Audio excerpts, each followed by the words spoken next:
Yo, SNA fans, this is Super Ninja Austin back here with another episode of the SNA podcast, 134, I believe. Yeah, but no, 34. No, I mean not 34. 43. No, 40. Yeah, either. Anyways, we're gonna try you. No, stop doing that. That's very kind of inappropriate. But anyways, we I'll say the 143rd episode of the SNA podcast, which we're going to be talking about the rest. We're going to be talking about AEW Rampage and both AE for both AE. No, you can't do the bunny hopping. Trey, no, not right now. Just 1 second. But anyways, we're going to be talking about the wrestling reviews. Both we're going to talk about both AEW Rampage and AEW Collision for the second week in a row. Except Rampage came on first, and also it's on a Saturday this week, the same day that happens to be the Survivor Series War Games. Let me tell you, that was the best Survivor Series premium live event that WWE has ever booked. I'll say, let's just say that, and the shocking rumors are true. That's all I'm going to put out there. But anyways, let's start off with on today's SNA podcast with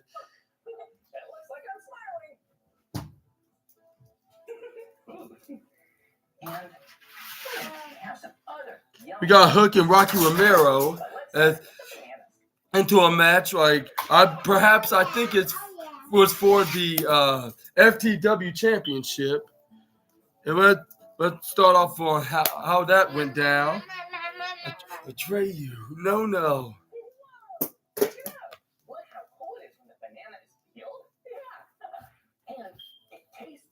That's where Rocky Asuka Romero, that's what he called, like with the middle name. This is where they start spinning around. This is where Rocky, but I'm still going to just call him Rocky Romero. This is where he locked horns with both his arms, like with Hook, and then start doing the grappling game. This is where Hook start moving around, trying to get his arms off of him, around him. This is where he started holding him in the back-to-belly position. This is where he gets headlocked by Rocky Romero and slammed. This is where Hook puts his leg right onto him to counter off of it. This is where both men got back up. Well, after Rocky Romero rolled out of it, this is where Hook was prepared for him to get ready to hit a move on Romero. This is where they start spinning around on each other. This is where they start doing a hand-to-hand maneuver on each other. This is where Rocky Romero twists the arm onto Hook. This is where he flips him over. This is where he got him down and started hitting slaps right on across the face of Hook. Hook was trying to this is where cover his face so he won't get a hit, but he still got some good slaps onto him. This is where he got back up, like when as soon as Rocky Romero got off of him. This is where Rocky Romero goes for.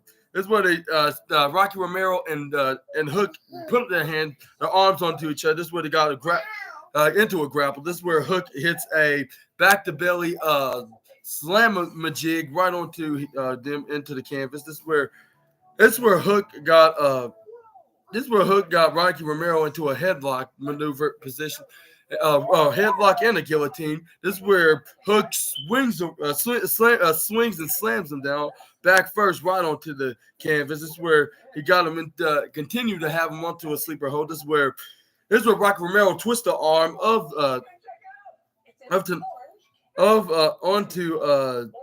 to Rocky Romero. This is where he hits a nasty chop right onto the chest of Hook. This is where he gets Hook back up. This is where he puts him right onto the left side, the right side. Hits him with another chop because the camera angle was in the opposite side. But I'm gonna do it like it would be like in a typical Dynamite and Rampage show. I think they did this for the special occasion for both shows being back to back on the same night. But anyways, this is where Hook moved out, put him on that corner, chops him right in the chest, and then second one in a row. Like I was like, wow, like it looks like he's about to be next on the envy list, if not already. But if he still is, he'll be back on the list, like in another time, like into to be on Gunther's envy list. This is where Rocky Romero started hitting chops like counters. He started chopping and punching and striking the FTW champion. This is where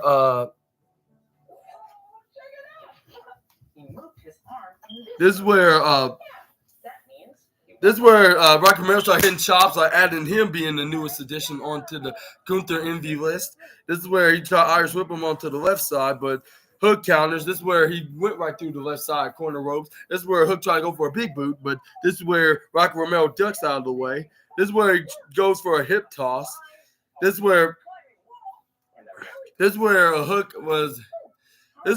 tried to go for a back to belly slam maneuver, I guess. This is where he trying to flip, trying to get out of it, Rocky Romero. So he tried to improvise into another move, which he did was some kind of a exploder pump handle slam right onto, tossing them back like backwards, right like 5 feet in the air. This is where Hook picks up. Rocky Romero, try to go for a fisherman suplex, or was it a regular suplex? But this is where Rocky Romero was not budging or not let alone buying. This is where he started single axe handling Rocky Romero right into the back. This is where Hook goes for. This is where Rocky Romero tried to go for a clothesline. Like Hook ducks out of the way. This is where he tried to go for a clothesline to Rocky Romero. This is where they run right through their respective ropes, corner sides, like on the left and right, and double clothesline each other, bringing both men to the ground. This is where the referee did his 10-second warning count to get up, but Hook got up right after the 1 count. This is where Hook started doing the pose like, I'm still standing, yeah. And this is where Hook tried to go for a German suplex. This is where Rocky Romero he does it. This is where he flew and fell back first, right onto the lower right corner. This is where Hook got back up. This is where was getting to the ropes. This is where he tried to go for some kind of maneuver onto the left-hand corner of the apron, of course, which is the hardest part of the ring. Well, both of the corners of the apron is hard. It's just specifically the apron itself, like wherever side it can be, up, down, left, or right. But this is where they start fighting a bit. This is where Rocky Romero started getting some offense in and he boot him right to the face. This is where he goes for a suplex right through the hardest part of the ring. I was like, wow, and he slammed his bare back right into it. Like even though Rocky Romero's back was very bare too, but he didn't took the slam like Hook did though. This is where he hit the double stomp right onto the midsection of Hook, but he safely did the maneuver, or else he'll probably stomp him right through the concrete floor. This is where Rocky Romero hits the snake eyes to Hook right onto Rita the ring post with the top part of his head first into the Rita the ring post. But this is where he started fighting around a bit into the ringside area until finally he got Hook back into the ring. This is where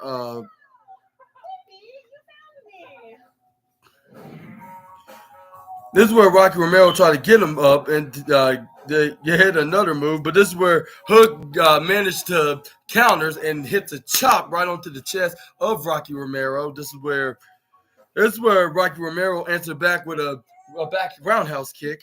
This is where he tried to go for a running sliced bread, or more like a running running through the top rope sliced cutter. But this is where Hook got him out of the air. This is where he got him into the red room, trying to get him to tap so he can retain his FTW championship. He was trying to grab onto the top corner ropes, but it looks like that was not going to happen because he started slowly but surely feigning. This is where the referee's like, "Hey, are you still in the match? Are you still with us, Rocky Romero?" But no, he feigned it. He He was out for the match. Referee's like, ring the bell, timekeeper. Ring the bell. And this is where they rung the bell. This is where Hook still is your FTW champion. Like, he defended every single week. And what you thought about this match, sound off in the comments below. I thought of it just be some kind of just some filler match, like no feud, no beef, no storyline, just some good old wrestling match, what like my mom and grandfather would say. But anyways, yeah, we just have some good matches. Hopefully we have more of this like in the foreseeable future, but we're gonna see what's next for Hook and both Rocky Romero as they go their separate ways. But we're gonna move on to the next slide, which is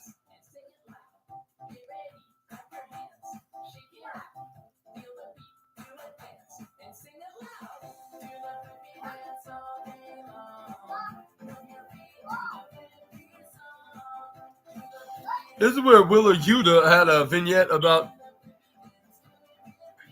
Like, this is where we had a vignette of Willa Yuta was like, those guys respected me. Like, guys like with the BPCC members, John Moxley, Bryan Danielson, and Claudio Castagnoli.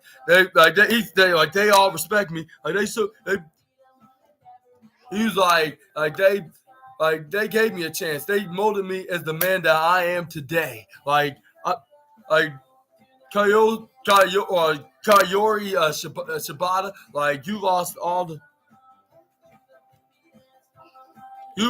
respect that I gave you. You took away the title that meant most to me, and that was the Ring of Honor Pure Championship.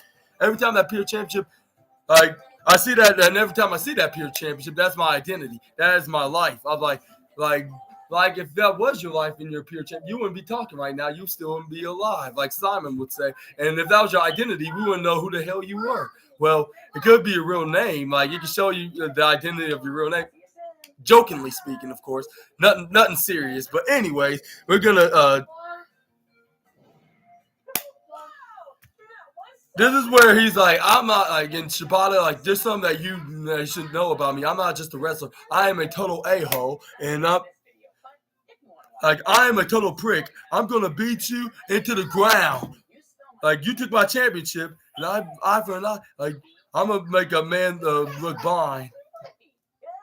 Look, you okay? Be careful, Trey. You need to sit down and just continue to watch your Blippi.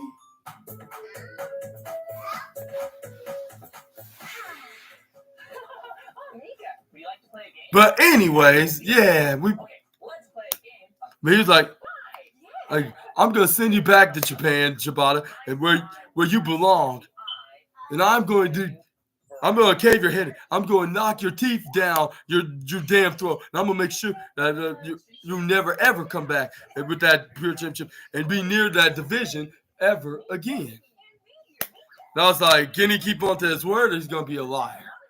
We're gonna see tonight. Like, can he is gonna do all that? Well, I'm gonna say one of the things. Spoiler alert: one of the things he said is gonna be true. But anyways, we're gonna move on to Chris Statlander taking on Diamante. Yeah, my apologies.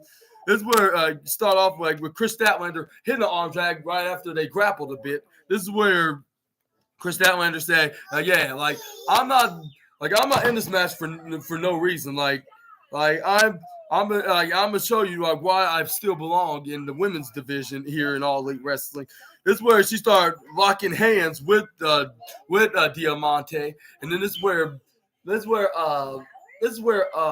Diamante won this battle, like with her sweeping Chris Statlander's legs, making her trip and fall right on her back. This is where she got her in the pinfall with her hands still attached to hers, like down to the mat with her shoulders down. But this is where Chris Statlander keep kicking out, like when the referee counts to one, the referee counts to two. She kicks out with her right shoulder, and then she tried to put it back down, but she kicks out of her left shoulder the second attempt. This is where, and then they try to go for a third time. This is where Chris Statlander put her feet up, like so both of her shoulders can go up, like if she was doing a spider walk.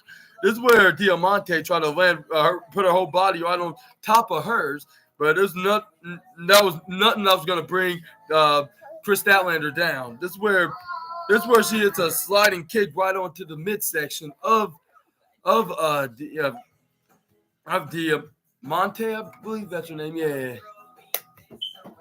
This is where Chris Statlander got back up. This is where she grabs her, headlocks her, and slams her right into the middle of the canvas. This is where Diamante put her legs right onto Chris Statlander's head. This is where she tried to put it locked in, but this is where Chris Statlander lift her legs up right up in the air. This is where she hits a double middle drop kick right onto Diamante in her face. This is where she gets back up and she are slowly walking to Diamante's corner. This is where she was like, "Come here if you're all big and bad." This is where she throws her right into the right corner ropes. This is where when she was heading her way, she got prepared and hits the shoulder tackle onto Dia.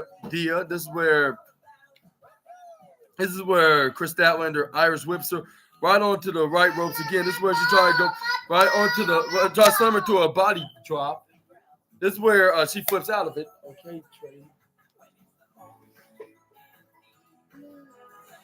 Please don't throw it over the back in the TV again. But anyways, back. No. I'll get it. Okay. Where was I? Oh, this is where Diamante gets Irish whipped again right to the right side. This is where okay. Anyways, you have to wait for that. I'm sorry.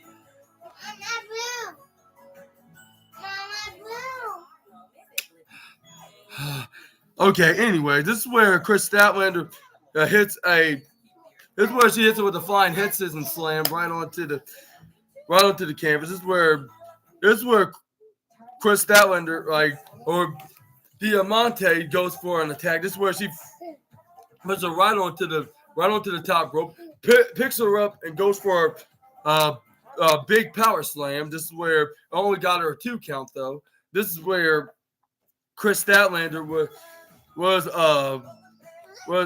had her right into the lower right corner. This is where she was going for a running attack. This is where Diamante's teammate, Mercedes Martinez, came out there to be in the ringside, showing support for her best friend. This is where Chris Statlander goes for a running uppercut right onto the jaw and her shoulders. And this is where she hits a knee strike right onto her face. This is where Chris Statlander was like, okay, Martinez, why didn't you, if you think you're all that, why don't you be right here? I can handle two women at once. And this is where she Irish whips her right into the upper left corner. This is where Diamante counters and throws her instead. But she does the sliding dodge kind of maneuver, but she did not fall for this. Diamante, she did a striking kick right onto her back, I believe. And this is where she got the offensive advantage over Chris Statlander. This is where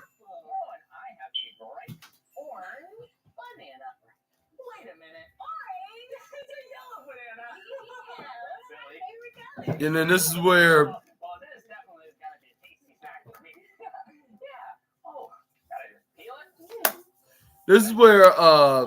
Diamante tried to hit a move. What was it? There was the go hit a belly-to-belly suplex, pushing her right to the lower left corner. This is where she goes for a pin, but she eventually, she kicked out at 2.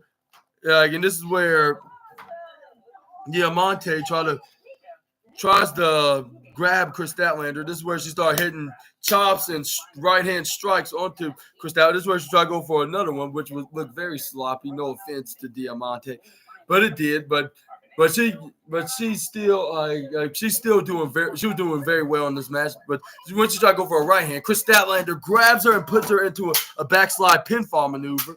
This is where it only got her the 1 count, but Diamante managed to get her shoulder off the mat. This is where the referee was like, no, like her shoulders are up. Like this is where she readjusted. This is where she only got a 2 count, like on the second attempt. This is where Diamante hits a running European uppercut right onto Chris Statlander. This is where she tried to go for sliced bread, but Chris Statlander tried to hit her finishing move, which is the Saturday Night Fever. But this is where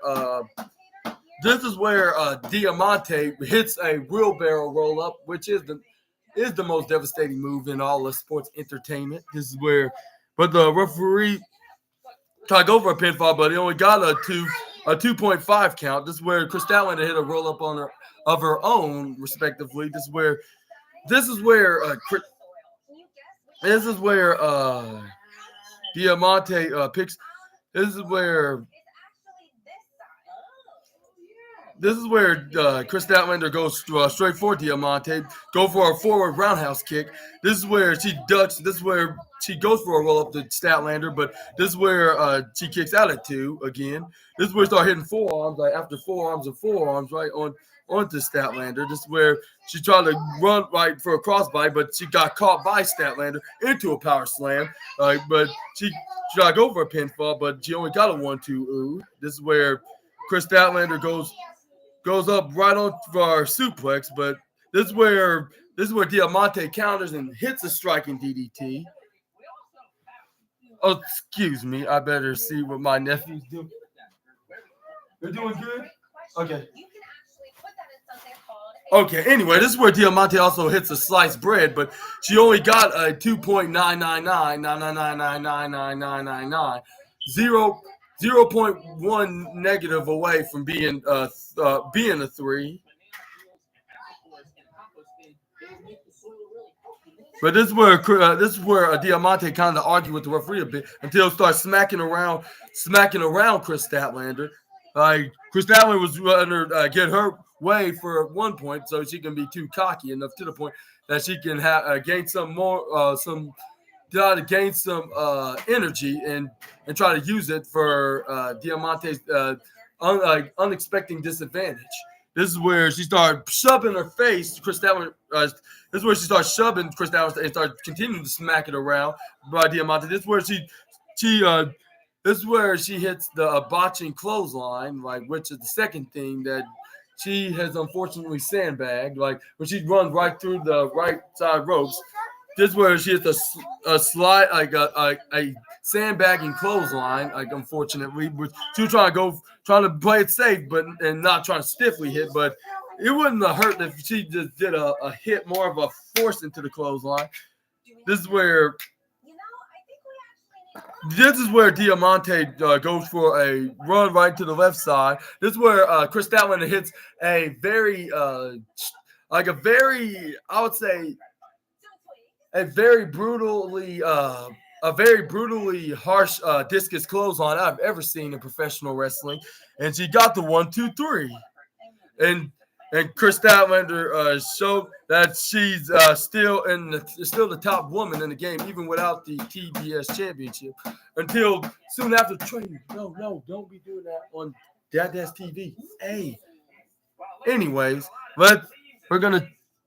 This is where Mercedes Martinez came out there and did a post-match beatdown on poor Chris Statlander. Started beating her with right hands repeatedly. This is where Chris Statlander tried to go for right hands of her own, but she couldn't do anything, including with Diamante starting to make things worse for the former TBS championship. Until Willow Nightingale came out there for the save, grab her friend Chris Statlander. This is where Willow Nightingale started shouting some words onto Mercedes Martinez, saying "You have a problem with my friend? How about I have a problem with me and pick on someone your own size?" Well, I should say pick on somebody like me while I'm still standing here right onto your face. That's what I should say. And I believe whether if it's Dynamite or next week's Rampage or even next week's Collision, we could see this match.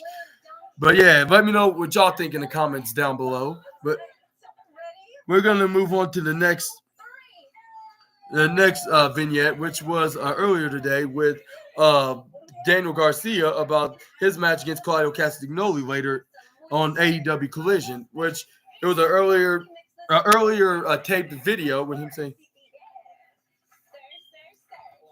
and then he was like, yeah, being at Pittsburgh, like I'm no stranger. Like I always drive up here all the time when on my independent wrestling days, and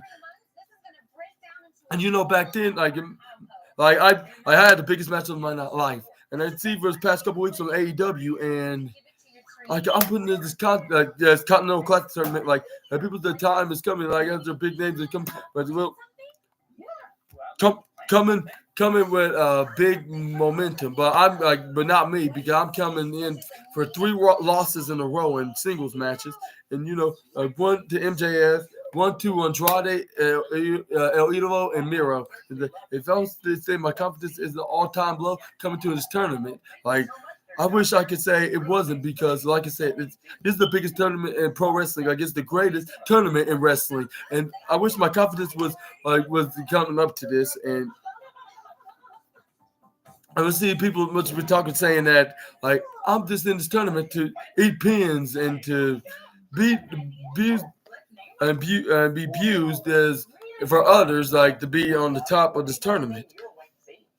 I do know that I feel basically as someone to say that like to me, like it kind of makes me that I'm a loser here. But I just want to prove that all of them wrong. That I could do a shocker and do the unexpected. This is where we got the team of Next Strong. No trade, stop. It was like November 25th or not 25th. Is it 25th? No, or is it? Yeah, it is November 25th. My apology. He was like, well, unfortunately, someone who's not here to celebrate this is Roderick Strong, our best friend. Fans are booing like, boo.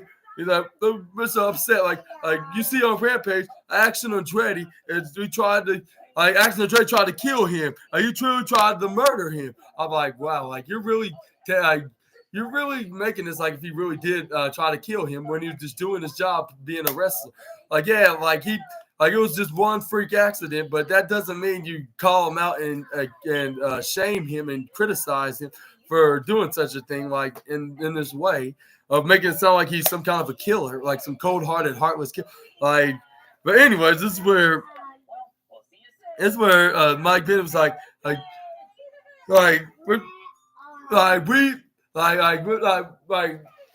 we're proud of Roddy Strong because he's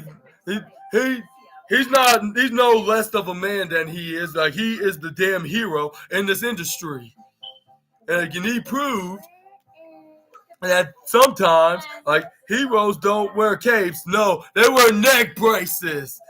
And I was like, do they really have to wear neck braces to be a superhero? Like, if that was the case, like Superman or even other superheroes like on Marvel's The Hulk or Iron Man would be wearing neck braces, and they don't need to wear capes. Or even Black Panther and Spider-Man, like they don't have to wear capes to be a hero. Like, yeah, they have some cool super suits and even mask. Well, except for the Hulk, he just has the green angry powers. But anyways, like if that was the case, like you don't have to wear a neck brace. Like that, neck braces are for to help be the neck support. I see myself. I look like the Repo Man with a purple mask. But anyways, we're gonna talk more about about Next Strong with them keep going on saying Next Strong with this in this long 5-minute long promo, I should say, this 5-minute long promo itself before the match even started. This is where they start going on saying, like he still was on the side of his best friend Adam Cole, and then there's like no fans when the fans start booing him, saying like boo, he tries to give Adam Cole an opportunity to come back to him and be friends again. Like, but he didn't do that. Like, Like he just, and this is where there's a couple of signs. One of them being a sign, a huge sign that said Adam with 3 A's in a row with after the D. Like Adam, like what Roderick Strong would say. This is where Matt Taven came in on the microphone saying, like, I know November's coming to an end, but don't you worry, Mike. But we're gonna promise we're gonna celebrate all holiday season, and then we're gonna bring it in onto next strong, onto it's not a little bit obvious though, if it's not obvious already, like that MJF is the devil, and then he's like. Hi, baby. And this is where they start talking more trash on the baby faces. This was you probably say, if MJF was here tonight, then he'll be saying the devil has arrived in Philadelphia tonight, and he's like, and then this is where Mike Bennett whispering his ear like. And then this is where he tried to come up with an insult to Philadelphia. This is where Mike Bennett was like, Matt Taven was like, no, I'm not gonna say that. I'm not gonna say that here tonight. It's very inappropriate on the show. Whatever it was, it's probably some profanity. Cargo go down a heel, what? But anyways, this is where Matt Taven was like, no, the understandingly, I see why he didn't show up here. I see, it's been around, really? This is where Matt Taven was like, he's like, even you heathens know. I know, $5. Really? For real?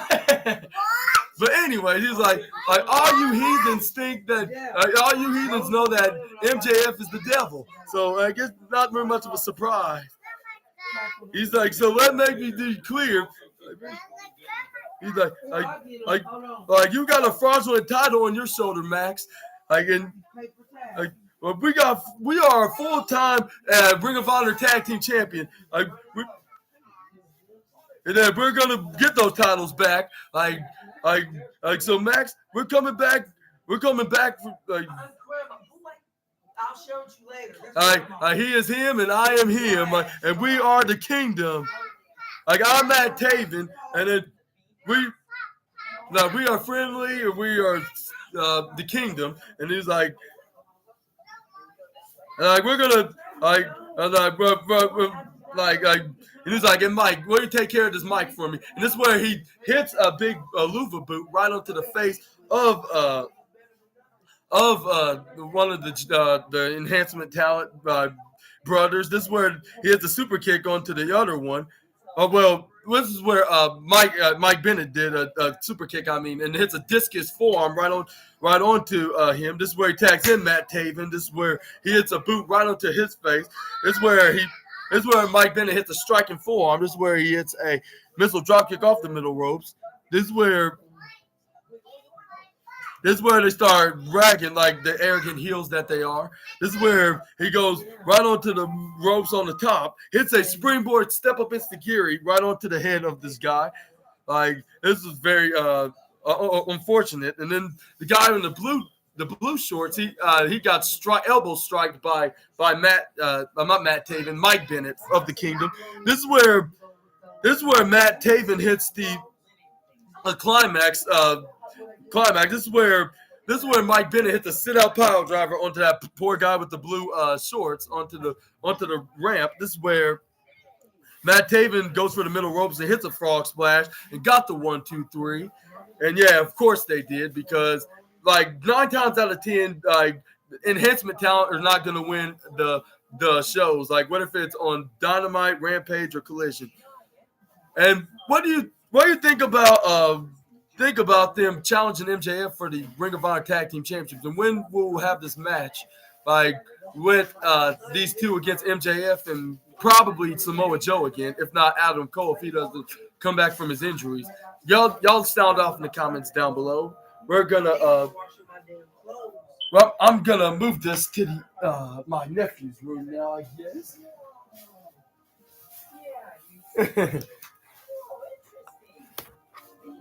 This is stuff I need to hate you. Yeah. I got more work, but I have a You got more? Yay! You got yours right here. I got yours too.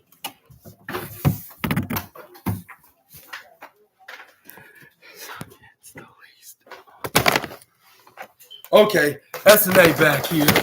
And we're going to move on to the next segment, which is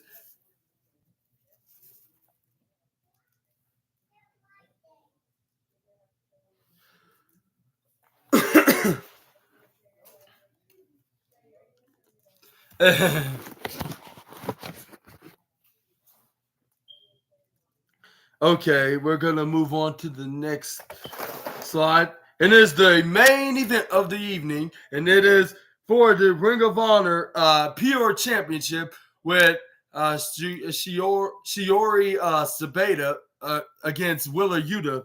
And we're gonna talk about this right here. Recap with Shibata and Willa Yuta. And this is where they start the match. This is where both men were going face to face. This is where they go for the. This is where they go for a hand to hand. They're both their lefts and rights. Like with Yuta's hand left hand going to Shibata's right, and then Yuta's right right hand goes to the left hand of Shibata. This is where they got their hands together. This is where Shibata grabs him and hits a back to belly slam maneuver right face first right into the canvas. This is where he goes for some kind of a German suplex or some kind of a arm wrist lock or some kind of a leg lock. This is where Willa Yuta managed to roll out of it, like doing a roll, like a literally roll over onto Shibata. This is where they start grabbing onto each other's hands. This is where Willa Yuta rolls up, trying to get him down. But this is where Shibata tried to do one on his own. But I think Willa Yuta got him right where he wants him because he put him down to the ground, grab onto his arm, into his left arm to be the exact. This is where he started bending it right onto the canvas and trying to hurt it to death because he promised him that he's going to beat him and basically kill him into this match. Which I don't think that was going to happen. But one of the things that could happen that he said on his promo did happen. He was telling the truth. But anyway, this is where Shibata goes right on to twisting his arm into a wrist and elbow lock. This is where he turned it to a headlock onto the Blackpool Combat Club member. This is where Willa Yuta put his right knee down to get out of it. This is where he pushes him right to the lower ropes. This is where he tried to Irish whip him on the upper rope, but he still is hanging on to him, like onto the middle canvas. This is where Willa Yuta had his frontwards body right onto the ground. This is where Willa Yuta Irish whip him right to the left side. This is where he tried to go for a duck. This is where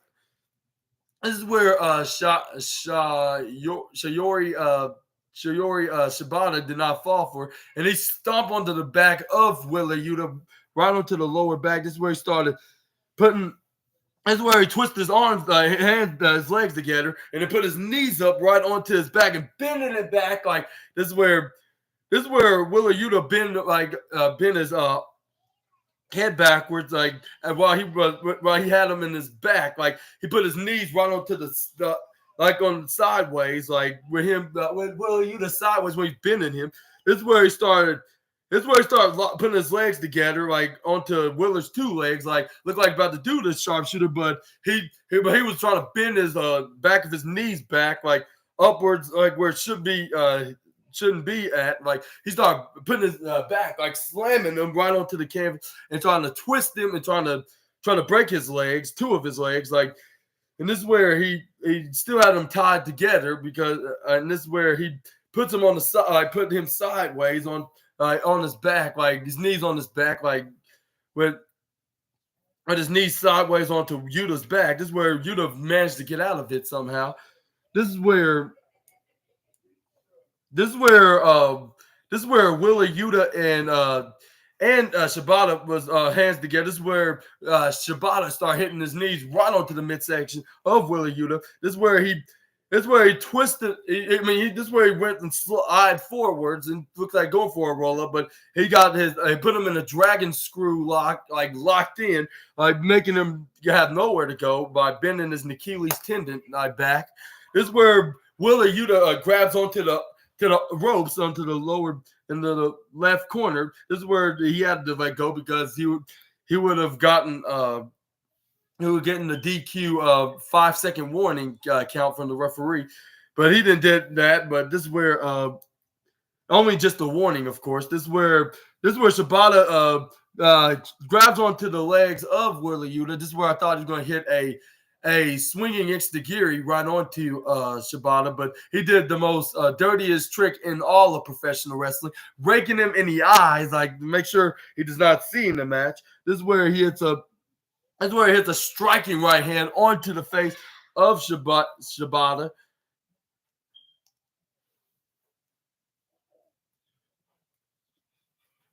This is where he got two warnings now, like of not.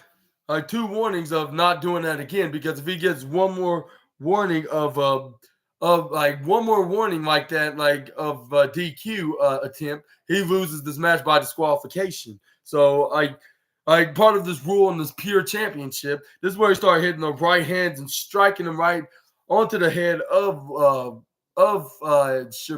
Yori Shibata. This is where he started hitting right hands and forearms right into the face of Shibata. This is where he started hitting. This is where he started raising his head. Well, I would say right hand, like I would say just elbows. This is where he started hitting knife edge chops, like that, adding himself onto the Gunter list, like every other AEW wrestler on the roster, because they just can't get enough of the knife edge chops.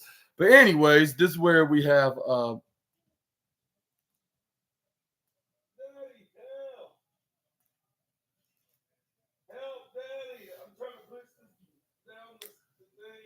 this is where Wheeler Yuta goes for a.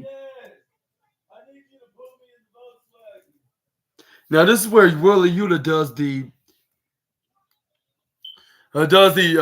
a combo of a right hand and a knife edge chop, like John Moxley special that John Moxley probably trained him at the Blackpool Combat Club dojo. Like this, like punch chops with his right hand, making Gunther triple envious onto Wheeler Yuta, and possibly gonna face. And probably going to murk him soon, but not tonight because he had his match against The Miz for the defend his Intercontinental Championship. This is where Shibata hit the slap right across the face of Wheeler Yuta, then a right forearm right to his head. This is where he started repeatedly doing. This is where he started hitting knife edge chops onto the former Pure Championship. This is where he started continuing to chops. Fans were wooing like if he was a Japanese Ric Flair. This is where he started continuing to do that, like woo, woo, woo. This is where he goes right through the upper left corner. This is where he runs and goes for a missile drop kick right onto the face of Wheeler Yuta. This is where he does the pose like, yeah. He's like, are you gonna knock my teeth in, like Wheeler? That's what he was looking like he was saying to him, and he's gonna beat him in a bloody mess, which I didn't see none of that. I'll say that was 2 things that he was lying about on his message that he was saying onto his promo. This is where he tried to go for a German suplex. Wheeler Yuta trying to get out of it, roll out of it, start hitting elbow strikes right onto the head of Shibata. This is where Wheeler Yuta got him in the back to belly position, trying to do some kind of a back to belly maneuver. But this is where Shibata trips him over and got him in an ankle lock, which I believe that was not a good feeling for the. It was not a good feeling for the youngest BPCC member, because he had a locked in to the point that looked like he could have snapped his ankle into 2, into this ankle lock. But Wheeler Yuta was not going to give in. This is where Wheeler Yuta tried to go for try to grab the the ropes. This is where Shibata grabs on and try to ties his left leg onto his two legs. And this is where he tried to go for an STF, like a camel clutch version of an STF. And I was like, unfortunately, John Cena's not in the room, but only on those Wipeout commercials. But this is where he had it locked in right onto the jaw of Wheeler Yuta, locked in, come on, tap, tap. This is where Wheeler Yuta's like, I will never tap. And you're not gonna stop me from getting this rope break. Come on, and this is where he grabs onto the ropes. Shibata had to let go, or else he would.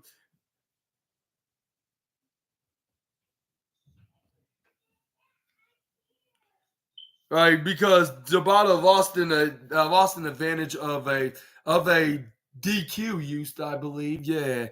Of the warning, and this is actually finally they're acknowledging rules and matches from this Ring of Honor Pure Championship. This is the only match though, but they acknowledge it though. But anyway, this is where Shibata does a sleeper right onto Wheeler Yuta. This is where Wheeler Yuta try to get out of it. This is where he throws Shibata out onto the right side of the ringside area. This is where he goes for a suicide dive. Which he landed, he made him land onto the concrete floor while he flew and ran right to out on the announce table head first. Boom! I was like, I hope he does not have a concussion. He's already bad enough that one member of the Blackpool Combat Club already have one. We don't need another one.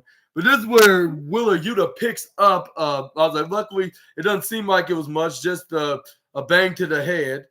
Because he looked like he was at least 50% okay. This is where he Irish whips Shibata right onto Barry Barricade. This is where Wheeler Yuta goes right onto the trying to go back in the ring. This is where Shibata grabs him, prevents him from getting in the ring. This is where he rams him right to the lower right corner Barry Barricade, or formerly known as Barry. But this is where he knee struck him right to the face. And Tony Schiavone reminded, I guess it's only a 20 count, something that's totally different than a normal, basic, typical wrestling match, where it's the traditional 10 seconds of a count out. But this is where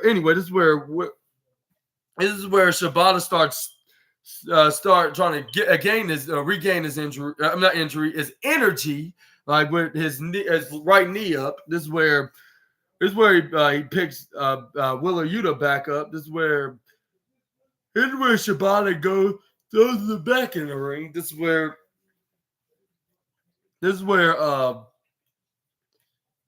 we goes for a slide and sweep kick right onto the face of Wheeler Yuta. Wheeler Yuta ducks out of the way, try to go for a surprise roll, but only got a 2.99. This is where he was right onto the lower left corner, but this is where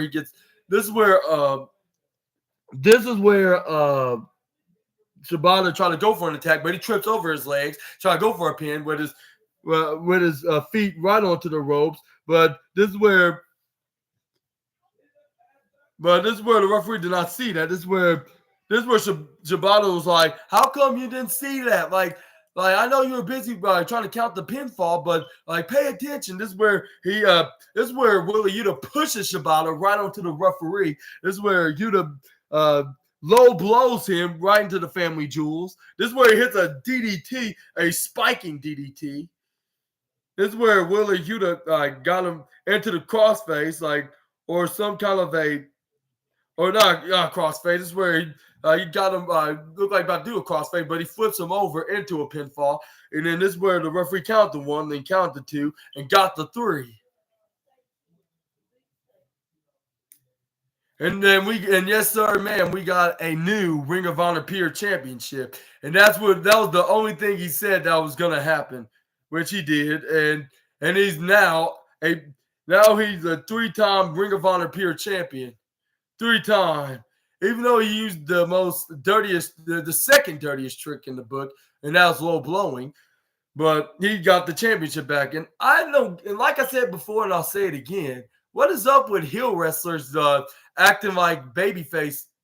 I Like, I mean, what's wrong with the not heel wrestlers? I mean, what's up with with the Blackpool Combat Club act like jerks and D heads, like the jerks and D heads, like when it comes to them with baby faces, like they're like heels, like tweeners, like they're basically tweeners, like they act like heels, like to the baby faces, but they act like baby faces to the most hated heels. Like I just don't get it. Like, but yeah, they're tweeners. But after the match, they try to offer him a handshake. This is where Shibata tried to gladly to accept this handshake, but he gets instantly kicked again into or this time kicked again into the family jewels, get hit again into the family jewels, but this time kicked into the family jewels. But anyways, this is where this is how basically AEW Rampage ended. This is where he celebrated soon after he did so. Like, but soon after, luckily Hook was there after his match against Rocky Romero. But this is where Wheeler Yuta bragged that he's once again the Ring of Honor pure champion. And I'll give this episode of AEW Rampage I would say a 3 out of 5-star review. I'll say 3. I'll say because there's a couple of things that I was kind of a little bit a minor difficulty, but I would say, but the rest of the show was really good. Like with this Hook, first it was Hook and Rocky Romero, and then the first match of the night was definitely Wheeler Yuta against Shibata for the Ring of Honor Pure Championship, and second match of the night, Hook defending his FTW Championship against Rocky Romero, and we got and also Chris Statland against Diamante, third match of the night. But how y'all would rate tonight's AEW Rampage, and what you thought about that? Y'all let me know down in the comments below. But we're gonna talk about up next of this ultimate edition of the back-to-back AEW show review of Rampage / Collision. We're gonna go to AEW Collision up next, live in the same venue, like.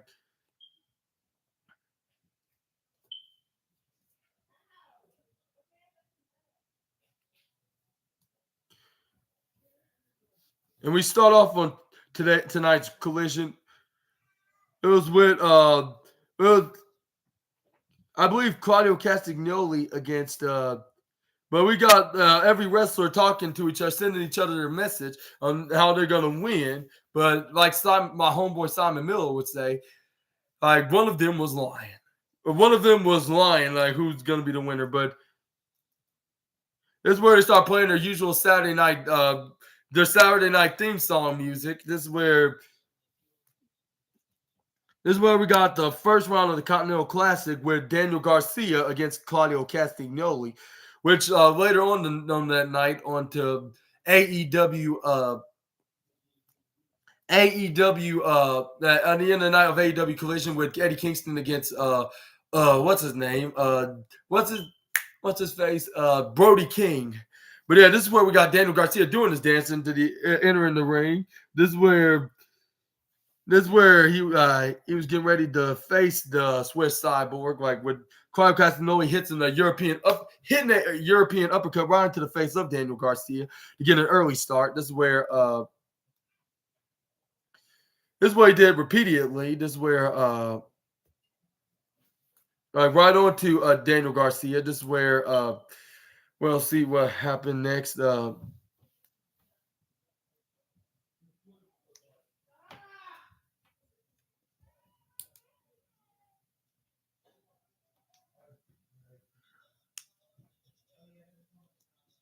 This is where he Irish whip him right into the corner ropes. This is where he brings down the Swiss Cyborg. This is where Daniel Garcia started mocking him with this, like he usually do, like ever since his days in WWE. He started doing the dance like this, like his Daniel Garcia dance, whatever it is. Like, and he was like enough now. This is what he did, like, and this is what Claudio Castagnoli rolled out of the ring, gets hit right onto Barry. That's where he hits him right onto Barry Barricade on the upper right-hand corner. This is where he started hitting right knuckles right onto the face of Claudio Castagnoli. This is where Willie Udo's like, and this is where he runs right towards Claudio Castagnoli. Hits a middle missile drop kick right into the face of the Swiss Cyborg, like when he's sitting down on the chair. This is where he runs back onto the upper left-hand corner. This is where he tried to run right back to the right corner of the barricade. This is where he tried to jump and try to go for a Luthez press and crashing right to the barricade. But this is where he tried trying to hit Luthez press punches right onto the face of Claudio, but he puts him down onto the ground and swing him back and forth right onto his left and right, like onto the corner of the turnbuckle, like right onto the barricade, onto Barry Barricade, like, and yeah, he's no longer alive. But anyway, he starts swinging him around and hitting him right onto the barricade. This is where he put his hand up, which most fans were cheering him on, but I cannot tell if he's a heel or a face because they act like heel a-holes against baby faces, but they're like badass, but they're badass. They act like badass baby faces when they face heels. Like, that's kind of confusing. Yeah. But yeah, y'all let me know in the comments below if you noticed that as well. But this is where Claudio Castagnoli throws him back in the ring. This is where he had him in a headlock. This is where Daniel Garcia was like, no, I'm not giving in. No. Like, no, like, please, like, let me go. Like, no. And then this is where what's his name got out of it. Daniel Garcia got him into a guillotine choke. Like, he got it locked in, like squeezing the life out of the Swiss Cyborg. This is where Claudio said, I have enough of these childish games. This is where he tried to go for a suplex. But this is where Daniel Garcia flips out of the suplex, puts him in a sleeper right on to Claudio Castagnoli, like nearly making him faint to the ground. But when Claudio Castagnoli tried to reach for the rope, but he was like on his way to the ground and possibly could lose by him fainting. But luckily for Claudio, that didn't happen because he managed to bulldoze him right onto the lower right corner of the team of the turnbuckle, like back first onto Daniel Garcia.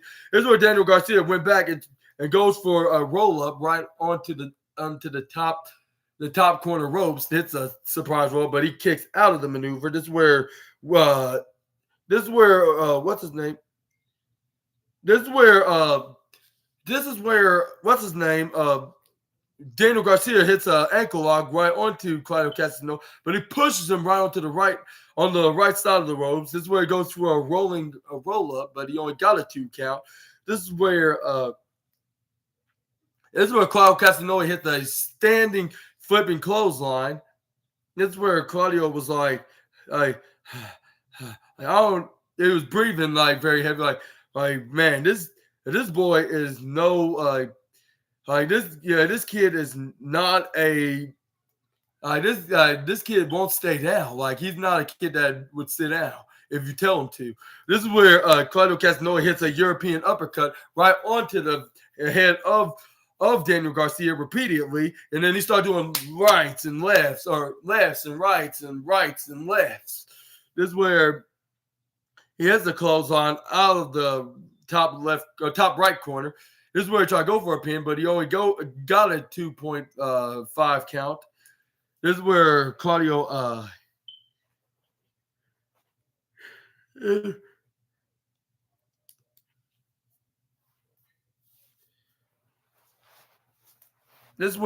Claudio picks up Daniel Garcia, and he goes right up and try to go for the arms ripcord power bomb, but this is where Daniel Garcia flips out of the power bomb, goes for a roll up, only got a 2. This is where he tried to go for the Dragon Tamer, I believe it's called.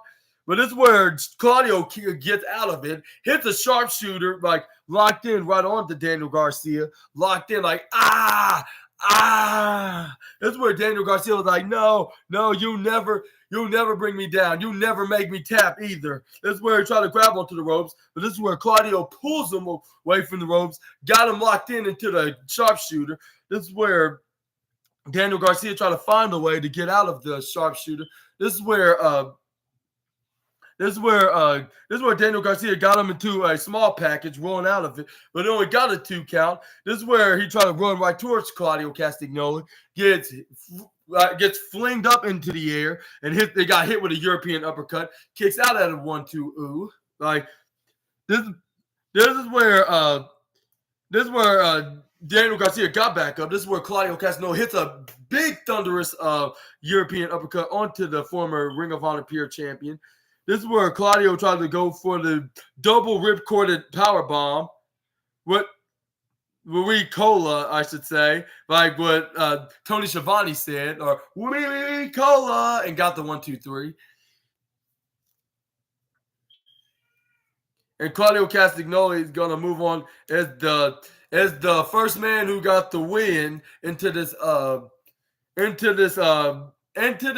scrambling tournament for the Triple Crown AEW Continental Championship.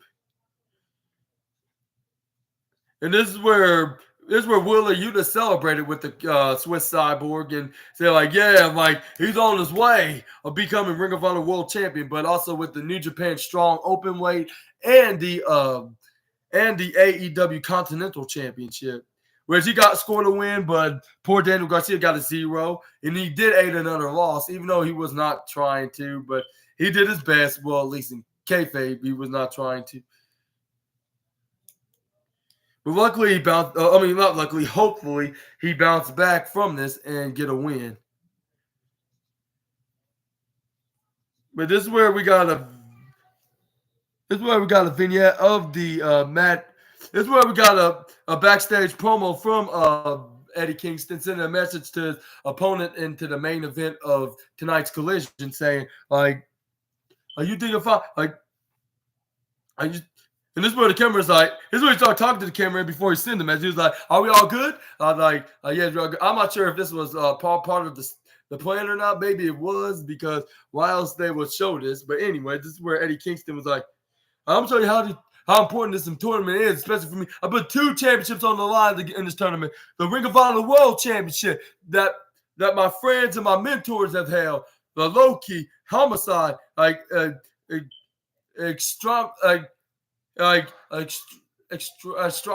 his name? The other third guy. But anyway, he's like, I'm gonna put my New Japan Strong Openweight Championship on the line too. All I wanted to do in this business to wrestle in Japan, and now I did that. And now I win the championship there. I put it on the line. I'll make this championship the most prestigious tournament in American wrestling." He's like, "And is that good enough for you guys?" Because I'm he's like, "I'm getting ready to beat up Brody King in 2 hours from now." Like, because Brody King isn't small or let alone so I gotta go do what I gotta do. I don't want to do this right now. So how long I have to talk here, cameraman? Thank y'all, ladies and gentlemen. It's ranked up. I'm out here getting ready. But this is where we got Luchasaurus against these 2 small dudes, in this 2-on-1 handicap match with him hit an uppercut, which I believe it's the boys, which it didn't seem like they're the boys from Dalton Castle, but he was beating one of them up, right onto his corner, right onto the boys' corner, the lower right corner of Tina the Turbo, hit uppercuts and right hands, and then hit him with a German suplex. And then I said Luchasaurus, Kill Switch now. I'm going to call him Kill Switch because he still is a dinosaur, but he has a new name. The dinosaur has a new name. This is where he chokeslammed the illegal boys, one of the Peacock boys, I should say. This is where it goes for another choke slam, but this time, right over the ropes and hit him right through the hardest part of it, hard. I wouldn't be surprised if his spine didn't crack in half after that. I was like, yeah, his spine's done for. This was it was an agonized pain. Like, oh my god, I think I can feel my back no more. This is where he grabs the other boy. This is where he picks him up. He was like I am gonna do exactly what my master Christian Cage want me to do, and hit a swinging massive lariat right onto him and stop and put his foot onto his chest and got a 1-2-3, which it didn't take long at all. This is where he did a post-match beatdown on that poor guy by hitting him with a steel chair and laying it right into the middle of the ring, choke slamming him right off of it, leaving a dent onto the seat part of the chair. This is where he tried to do more damages onto the poor boy. This is where luckily the rated R superstar Adam Copeland came out of there before he had a chance of doing a double choke slam, with him beating down Lucha, or should I say kill switch. Beating the hell out of him with the steel chair, started hitting it right to his midsection, swinging it down to his back, started beating him repeatedly until he got him onto the ground. This is where he stuck. This is where he broke off the bottom part of the chair and then had the pole part and then put it onto not Luchasaurus. Kill switch. I'm too used to calling him like I call Adam Copeland Edge, but now he's Adam Copeland. But anyway, this is where he puts it on his mouth. He put his arm on his leg and did a crossface off of it right onto his mouth, by bending it in his mouth, and had it locked in and trying to mess up his dental work, I should say. This is where he had him down to the ground. This is where he puts his head, the front part of his head, like his face, right onto the steel chair. Grabbed another steel chair and hit him with the concerto, whacking him right to his head like he did to Christian Cage's other best friend, Nick Wayne. Like boom, and there was not Christian Cage for him for the save. This is where he celebrated by getting up on the top rope, Christian Cage is next. Well, the next time I see him, this is where Luchasaurus. I did it again for the third time in a row. Kill switch. This is where Kill switch gets back up, but fortunately, this is where Adam Copeland hits a curb stomp right onto Kill switch's face, right onto the steel chair. Boom! Oh, it did not look good at all. And this is where he did for a second time, which he was double lucky, even though he wasn't in a match. But he whacked it. You can hear the pounding impact into that concerto. And that's when Edge did a very menacing smile, more than Christian Cage could ever done. And I'll say, I was thinking, if I was Christian Cage, I would be scared for my life of facing my former best friend if I was Christian Cage. I'm just saying, because if he's not careful and unlucky, he'd probably be in the same fate, if not worse, than both Wayne and Kill Switch. But yeah, he sent him a message. What do y'all think? But what do y'all think about this message he sent to Christian Cage? Sound off in the comments below. We're going to...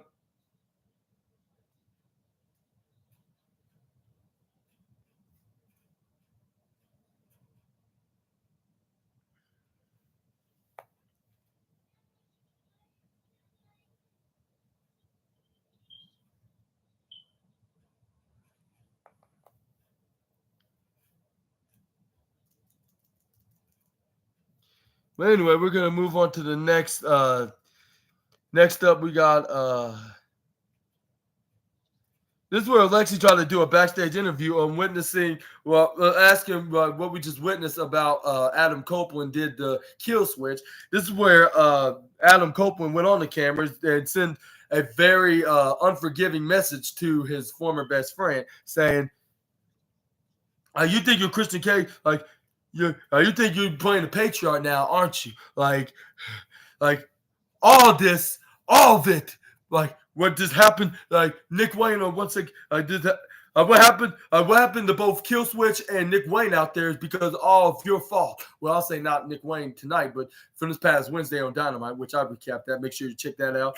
The Wednesday Night Dynamite review part 15. But anyways, this is where Adam Copeland was like, "This is all your fault. Like you should have heeded my warning. Like it's all because of your insecurities. Because when I came out here, you're afraid that people are gonna compare you to me. You're gonna be the second be fiddle. Like you're gonna be riding my coattails again. Like I'm gonna take your advice. Like I'm gonna take all your success away from you. But I told you I was not gonna do that. I told you that. Like every time I came,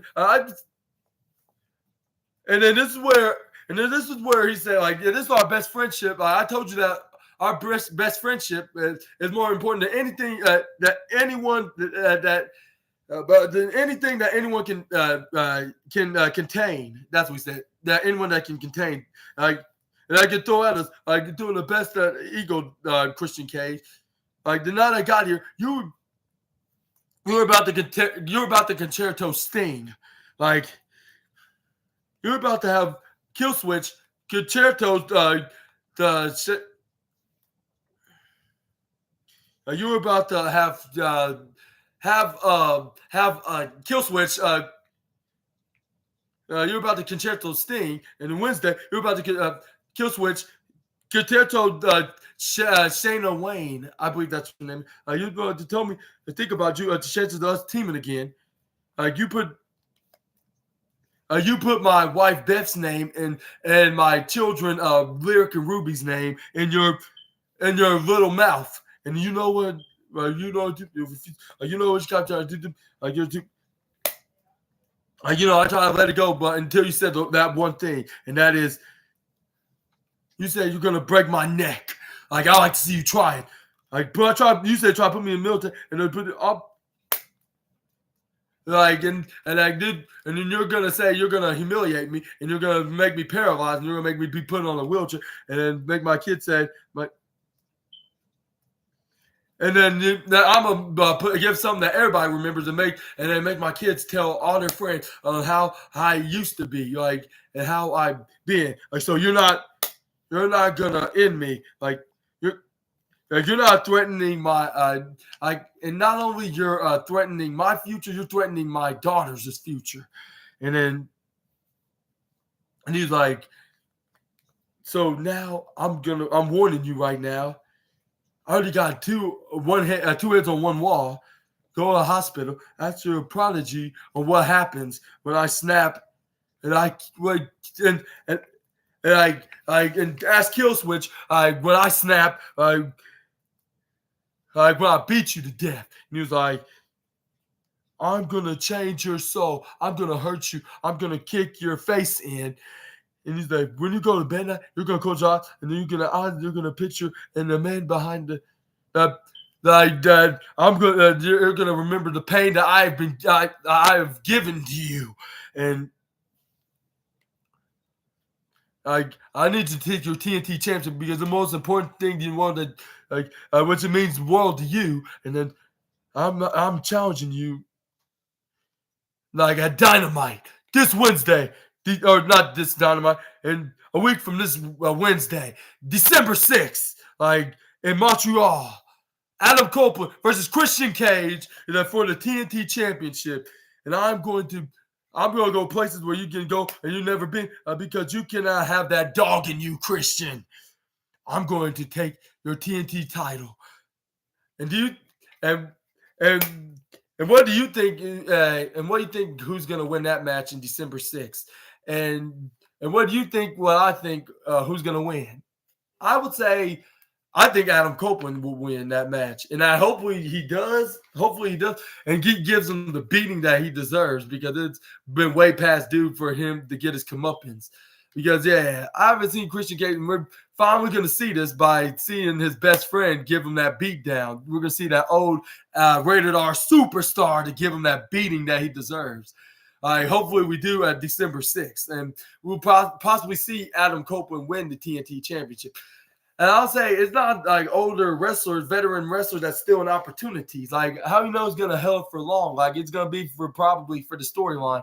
And and then it's gonna be a championship that he'll win. Like, and they can add some more championships into his resume, even though that he won championships here in the recent in this company recent time and not WWE. It's very unfortunate, but it is what it is. Like Adam went to AEW and share a ring with his longtime best friend Christian Cage.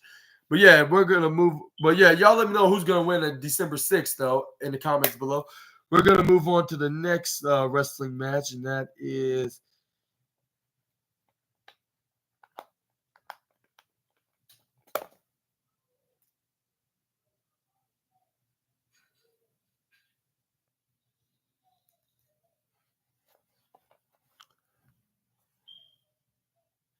This is where we got Malachi Black and Buddy Matthews taking on Commander and Gravity. This is where we start off with Buddy Matthews taking on, I believe, Commander. But anyways, this is where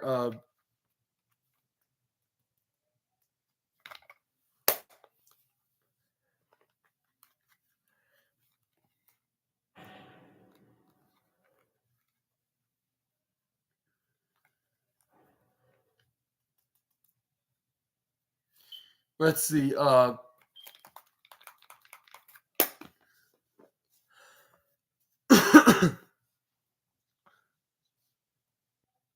This is where Gravity, Rules Gravity. This is where they start beating the living hell out of each other. This is where Gravity tried to get back up, like along with Buddy Matthews. This is where trying to run towards him. This is where he gets booted right into the face by Buddy Matthews. This is where Buddy Matthews stepped right over him, tags in Malachi Black. This is where he grabs on the leg of Gravity, but he hits him with a step-up Instagiri to bring down the Buddy Matthews. This is where he goes right towards Malachi Black, like when he tried to run right and dive off over the top rope onto the left corner, but onto Buddy Matthews. But this is where Malachi Black caught him. This is where he goes for some kind of a power slam. But this is where Malachi Black hits an arm drag right onto Malachi Black. This is where he put him right to his corner. This is where he started hitting kicks and chops right onto to Gravity, but he gets tagged in by Commander. This is where Gravity goes for a fine head scissors maneuver. This is where Malachi Black gets out of it and throws him off. This is where Malachi Black tried to go for a clothesline. He ducks. This is where he does a kip up right onto the ground.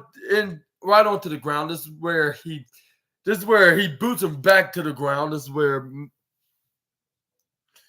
is where Commander hits a springboard Hurricane Rana into the ring against Malachi Black. This is where Commander pushes him right to the left corner ropes, and this is where he Irish whip him right to the other side. This is where he ran right to the. This is where Malachi Black goes for a clothesline. He ducks and goes right to the left corner ropes. This is where he ducks right onto the right ropes. This is where he runs right through. And this is where he goes springboarding right on the left ropes. Hit the springboard step up Instagiri, which was very perfectionately beautiful. This is where he tried to go for an Olympic slam, but this is where Buddy Matthews tried to distract Commander.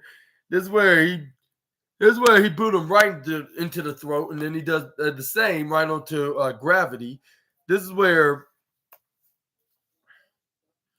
where Commander tried to go towards Malachi Black, but he gets instantly German suplexed by him, but only got a 2.999 count. Or I say 2.8 count, but either way, he got a 2 count. This is where he tags in Buddy Matthews. They start stomping him down. This is where he started double teaming him. Like typical heel fashion. This is where Buddy Matthews tried to put him in a headlock, but this is where he counters it, kicks him right to the midsection, hit a hot shot afterwards.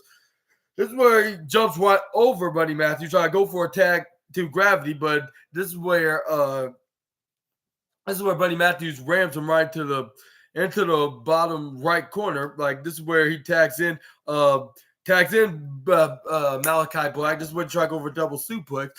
But this is where Commander flips out of it. This is where he got to go for a back suplex. He rolls out of it again. And he keep rolling out suplex, whether forward or backwards. This is where they try to go for a double clothesline. This is where he rolls a ducking roll and tags in Gravity. Hits the Instagiri right onto Malachi Black and the spear to the midsection of Buddy Matthews because he was still on the side of the apron. This is where Gravity went right on the top rope. Hits the most ultimate comeback move in all sports entertainment on both men, the crossbody. The most comeback move in all of sports entertainment / pro wrestling in 2023. 10 chops back and forth onto both Malachi Black and Buddy Matthews in the process. It closed on and both of them right into the corner turnbuckles, like Buddy Matthews right onto the lower right corner, and then in the upper right, in the upper left corner, Malachi Black. This is where he started hitting flying clothesline splash on both men. This is where he tried to go for a boot right into the midsection, but he flips right over. This is where Buddy Matthews is where he rolls over. This is where Buddy Matthews runs Gravity right into Malachi Black's knee, right into the face. This is where it looks like he was very looked like he was absolutely paralyzed after taking a knee like that. Looked very gruesomely hard, and dangerous. But this is where Commander gets tagged in. This is where Commander goes for a double missile drop kick, like one leg hitting one leg hit one man each, like respectively, like this, like boom, like the left leg hits Malachi Black, the right leg hits Buddy Matthews. This is where Commander goes for a surfboard DDT, I believe that's what it's called. A surfboard DDT. This is where Malachi Black tried to hit the Black Mass. He ducks out of the way, pushing him right to the upper right corner of the turnbuckle. This is where he got him into the reverse fireman's carry. This is where he flips him over and hits him at the double knees right onto the midsection. This is where he tried to go for the pin. This is where Malachi Black kicks out. This is where at 2.8 seconds. This is where Commander drags him right to the middle of the canvas. This is where he goes slowly but surely go up right on the top rope. This is where Commander, excuse me. But this is where Commander does the shimmy, like tribute to possibly Eddie Guerrero. This is where Buddy Matthews tried to distract the Commander, but he didn't do nothing to him. This is where he was off guard though. Like this is where he hits. This is where Malachi Black hit the step up Instagiri right onto the midsection of Gravity. Not Gravity. What's his name? Commander. This is where Commander tried to go for the save when Malachi Black and Buddy Matthews tried to go for a double suplex off the top rope. This is where Commander hit. This is where Gravity did a botching jawbreaker, even though it did successfully execute, but it was botched. But this is where Buddy Matthews tried to close on him out of the ring, but he grabbed onto the rope so he can go out onto the right, the left corner of the ringside area, along with his best friend Malachi Black. This is where he hits a bicycle sliding kick right onto the face of Buddy Matthews. This is where Gravity hits a diving senton, but this is where Malachi Black and Buddy Matthews pick him up. This is where he tried to go for a double powerbomb, but he instantly super kicks Buddy Matthews, but he also super kicked Malachi Black. This is where Commander's like, come on, I need your help, Commander. This is where Commander did the most, even more shocking thing I've ever seen from a luchador in anything in pro wrestling, because he started running right onto the ropes, on the top ropes, onto the left, the upper corner of the ropes. He started running straight toward while slipping and falling. Like he got his balance, he started running, and then he does a spinning corkscrew dive right onto both Malachi Black and Buddy Matthews. Like it was very incredibly amazing. I was like, how in the hell did he do this? This is where both Commander and Gravity throws Buddy Matthews and Malachi Black into the ring. This is where Gravity does the gravitation splash, like pin drop splash, but Malachi Black got the knees up. This is where he try to go for. This is where Commander can try to go for a shooting star press to what's his name, Buddy Matthews. He got the knees up as well, like his tag partner. This is where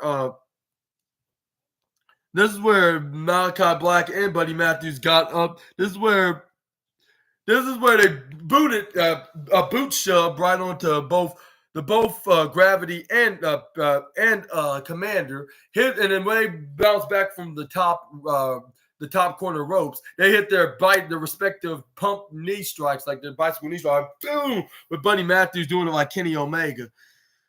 With Malachi Black still standing. This is where Malachi Black lifts up Gravity's head off the ground. This is where Buddy Matthews lift him up onto his leg. This is where both of them hit a flying knee strike, like with both Gravity hitting both of the knees of Malachi and Buddy. That's when Commander tried to go for a clothesline to Buddy Matthews, but he ducks out of the way. And this is where Malachi Black hits a spinning elbow right onto the head of Commander. This is where Buddy Matthews started stomping right on the head, like onto the lower left corner. This is where Malachi Black's like, no.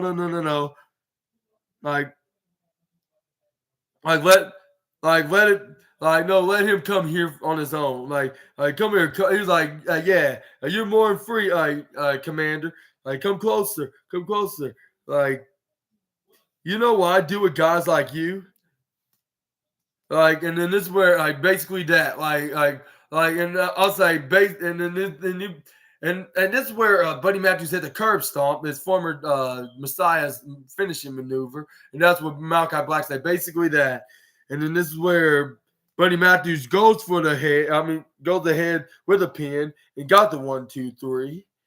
And 2/3 of the House of Black won the match. And what I thought about this mid-card tag team match between Malachi Black, Buddy Matthews against Commander and Gravity, y'all let me know down in the comments below. I thought of it being perhaps the third match of the night, which the second match of the night definitely got to go to Daniel Garcia and Claudio Castagnoli. This is where we had a backstage vignette with not vignette, more like a backstage segment with Action Andretti and Darius Martin. He said it's been 8 months since we've been teaming together as a duo. Like, Darius, this past 8 months, like, I feel like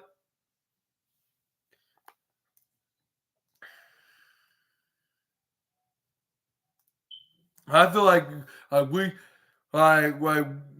gained a bond of a team, like, and we can do this like for the rest of our careers as a tag team. And then this is where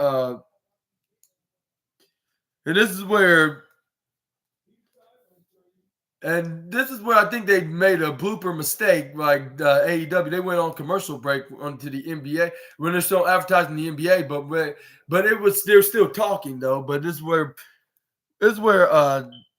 after they stop discussing something, this is where Darius Martin's brother Dante Martin came back and confirmed his return, doing a fist bump onto Action Andretti first, and then second to his own brother Darius Martin. He's like, well, and they welcomed him back like it's been a long time. But yeah, this is where they finally went on commercial break. But this is where they got back on commercial break, and we finally get the TBS Championship with Julia Hart taking on Lady Frost, which Lady Frost got a good offense at first. Like, she managed to have Julia Hart out of the ring. This is where Julia Hart trips over. This is where Julia Hart tried to grab onto her legs the first time, but this is where Lady Frost dodges her by an inch, but she still managed to get tripped over and land face first right into the canvas, landing hard. This is where Julia Hart started hitting repeated and multiple axe handles, single axe handles to be the exact, and bringing and pulling her down like and landing onto the into the concrete floor, even though it wasn't hard, but still like landed onto the ground. This is where she Irish whips her back right onto the into the top onto the top corner not turnbuckle barricade, the former Bears, and then threw her right into the hardest part of the ring apron. This is where she Irish whipped her right back onto the corner right onto the corner of the barricade. Like this is where she Irish whipped her right to Rita the ring post soon after, right onto the Rita the ring post. This is where she had her down in one hand. This is where the referee was think of like this is where Julia Hart grabs onto a steel chair. This is where the referee was like, hey, like Julia Hart, what are you doing here? Like you can't be using that. Like that's not you're not supposed to use that in this match. Use your head. Like you were like, right, use your head. Like well, I'm not using it to hit her with. Like this, like she was like, you better not. This is where she put the chair down. Like, and this is where one and as soon as she tried to grab on to Lady Frost, this is where Lady Frost intercepts, hit her with a flapjack, face first right onto Simba the Steel Steps. This is where she dragged her down off of Simba the Steel Steps. This is where she goes right onto Simba the Steel Steps. Like it goes for a moonsault right onto the right onto Julia Hart through the concrete floor, but Julia Hart smartly moved out of the way before she gets into a brutal paralyzation. And this is where she moved out of the way. Like this is where Lady Frost bounced on through the concrete floor. I was like, if she don't have any broken bones on her legs, I don't know what is, because she just landed hard. Like, and this is where she landed. This is where she tried to run right towards Julia Hart. This is where she barely can walk. Like she was stumbling. I was like, she has to injure something on her legs, because she does not. She cannot easily get up from that. Of course, yeah. This is where Julia Hart hits a knife edge chop right onto Lady Frost. She got right on the chair. This is where Julia Hart hits a spinning kick right onto the midsection of Lady Frost. This is where she had her on the chair right in the middle of the ramp. This is where Julia Hart slides down the ramp and hits her with a sliding flying clothesline right off the chair, her landing back forwards onto the ramp of the stage. This is where she tried to go for a pin, but she only got a 2.2 count from the referee. This is where Julia Hart was like great, like that didn't work, and she was like, all right, what will work? This is where she picks up Lady Frost, but Lady Frost gained some control and hit her with a roundhouse kick, a back round, and then another one right onto to Julia Hart's head. This is where Lady Frost was holding on to her back, because she sorted up, she had she have her back sore as hell, because she took a bump right onto the ramp, with that clothesline. This is where she started hitting. Speaking of clothesline, she started hitting clotheslines repeatedly with her still holding onto her back while doing it to Julia Hart. This is where she tried to go for another one, but this is where she goes for an underhook arm lock into. Until underarm slam right onto her, and this is where she hits a running sliding snapmare reverse lariat right onto or was that STO? Yeah, it was an STO, like an underhook after doing an underhook arm. And this is where she had her in the Heartless, I believe it's called, or Black Heart, where she did, but whatever the name is, she made she made Lady Frost tap out, and she still is the AEW TBS champion. Her first title defense ever since being champion, and this is her 7th-day reign of tonight's defense on her appearance on AEW Dynamite since last Saturday at Full Gear. But what do you think about Julia Hart's recent reign? Is her current recent reign, I should say, as TBS champion? Y'all let me know down in the comments below. We're gonna move on to the next.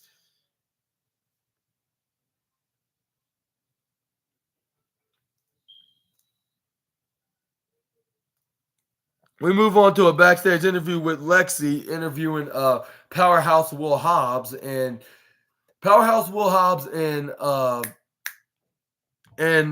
what's his name now? Powerhouse Will Hobbs and Don Callis now. And they was like saying like, I love the fact that we're basically like we're basically the greatest and we're adding to it. And I don't mind a 173 out of Q. Like some of the basically like I like that you cannot figure out that combined.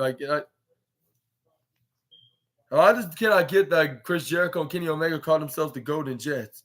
And they're going to get the tag team title shot from the Young Bucks that number one contenders together for one match only. Like I can't figure out like how my top calculation lost that Will Hobbs still have like I had his hands on Jericho and Omega. Like he broke them. Like I sent them to the hospital. And Will would say, like, no one can, and everyone can get caught. And he's like, Kenny and Chris, we're going to make a point of showing you we don't need two guys to beat the Golden Jets. This is one-man team. This is the one-man wrecking crew. Tell them how you do it, Hobbs. And then Hobbs was like, it's simple. I'm big, one, and two, I'm black, and I am jacked. I was like, those three things may be true, but that shouldn't be more. There is more than just being big and black and jacked, like being a dominant, being the most dominant guy in this industry. But yeah, I believe the more than one thing is just the jack part. But still, you can't have that those three fine words, to be known as how big and much of a destroyer you are in pro wrestling. But what do you think? What do you think about Don Callis and Powerhouse Will Hobbs not over the fact that Jericho and Omega moved on from of being in a feud with the Don Callis family? Sound off in the comments below. We're gonna move on to up next. It was FTR taking on the Righteous of Dutch and Vincent, I believe that's their names are, and then they faced them in the match up next. This is where it started off with Uncle Cash taking on Vincent. This is where he started hitting slaps and chops, and then Irish whipping it, Cash Wheeler right off the left side ropes. This is where Irish whips Cash Wheeler, but Cash Wheeler Irish do a counter onto Vincent, do a duck, and then this is where he runs right through the left side. This is where Cash Wheeler hits a running back elbow strike right onto Vincent. This is where he hits him face first right onto the Tina the Turnbuckle, tagging Uncle Dax Harwood, trips him over. This is where he hits an elbow drop right onto Vincent. This is where he tried to go for a pin, but he only got a 2 count. This is where he Irish whips Vincent right onto the left ropes, right into the right ropes. This is where he tried to go for a bow down, but this is where he gets the kick up right into the face of Uncle Dax. This is where Vincent hits a striking axe handle back elbow to Dax Harwood, tag in the difference maker Dutch. He got tagged in and started his brutal beating onto Uncle Dax. This is where he started hitting him with some forearm strikes until he Irish whipped him right to the right side of the ropes. This is where he This is where Uncle Dax counters and try to go for a hip toss, but he gets clotheslined by Dutch. This is where Dutch started looking at Cash Wheeler. He's like yeah, like if you were in here, you get the same treatment too, Cash. This is where Dax Harwood started hitting knife edge chops, still wanted to be on Gunther's list and being in a future match with the Austrian ring general. This is where Dutch had try to go for another splash. This is where Dax Harwood elbow him out of the way. This is where he tried to go for a springboard crossbody. This is where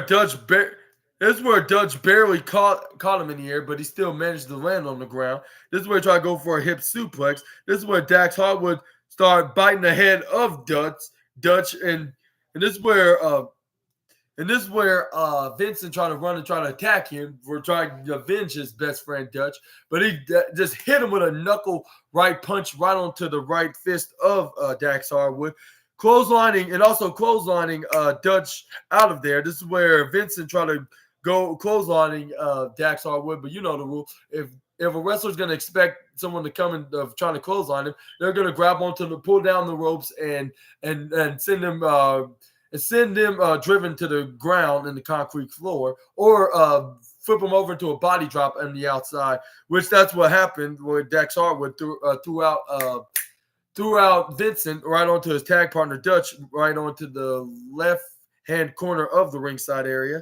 This is where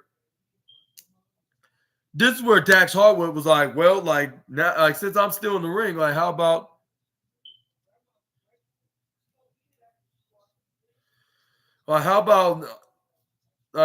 we see if we can see how about we see if we can get if they can get back in the ring on time. But he was like, you know what, perish that idea. How about we get them down back in the ring ourselves? Like this what but at first they started bringing the fight to the Righteous. This is where Dutch intercepted, and then he brought Dax Harwood in the ring, do his double teams onto Dax Harwood with Vincent, his tag partner, like with him doing some punches, blows, lefts and rights, the combos right onto the former AEW Tag Team Champion.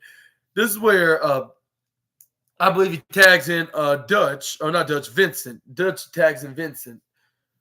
This is where, and then he started doing his beatdown on him until he tags him back. And this is where Dutch hits a big man splash right onto Dax Harwood in the middle of the ring, but only got a 2.7 count from Dax Harwood. This is where he got him into a powerbomb position, try to go for a sideways powerbomb maneuver, which he did so, a standing one, tagging his tag partner Vincent. This is where Dutch goes wild on the middle rope. This is where he had his hands up in the air. It's like, time to go for a senton. Like, this is where he tried to go for one, but luckily Uncle Dax moved out of the way, which him landing onto his back hard. This is where Cash Wheeler tried to say, come on, tag me in, which he finally did. And this is where he started doing his comeback maneuver onto Dutch, both Dutch and Vincent, until Vincent hits him with a big slam at the end. This is where he tried to go for a pin, but luckily he kicks out at the last second of 2.999, triple double nines, like minus a 0.1 away from being minus 0.1 away from being 3. This is where he tags in what's his name, Vincent. This is where they get ready to do a double team maneuver where Vincent go for the slice bread with what's his name, where Dutch supporting him to doing the flip and trying to slice back. But this is where Cash Wheeler pushes him right into Dutch, hitting doing a head-to-head collision, like clicking their heads together. This is where Cash Wheeler hits a missile drop kick right onto Dutch. This is where he Irish whips. Vincent right onto his corner, into the lower right corner, like where but Vincent counters. This is where he does a dodging, try to go for a dodging slide, but he switched back, like turned back into a corkscrew, and got tagged in by Uncle Dax Harwood, like which he put him into a roll up, looking like he was about to pin him, but really this was only a trick, like just a roll through to Vincent, and they hit him with the shatter machine and got the 1-2-3. It nearly rhymes, so it must be true. But anyways, but FTR still remains their dominance, even though they're not tag team champions anymore. But we do get a message been sent to Malachi Black saying that this place, it's not for brotherhood. He's like, and you two think it is, all right, boys. This is where Malachi Black turned off the lights, which I don't know why he did so. Like, because when he turned off the lights with the FTR, like the lights went out. This is where Excalibur's like, "What happened?" And this is where the commentators and FTR was like, "What is happening?" And then this is where nothing happens. They're like, "Oh, there's some mind game." This is where Dax Hall was like, "Oh, I should have known he's going to do that mind games trick," but it's not going to happen. None of that's going to happen. They're going to work on us because we're not too easy minded. But let's move. But what y'all think about this feud with the House of Black and FTR? Like, are you well invested into this feud? I know I am. Like, if they're not gonna put FTR back in the title picture, you might as well just start from the bottom again and be back in the mid card scene. But anyway, we're gonna move on to the next.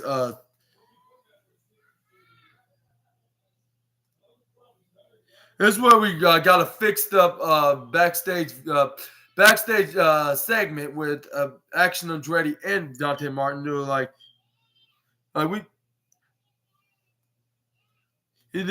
because they had a very bad botch, like of them showing the commercial during the segment.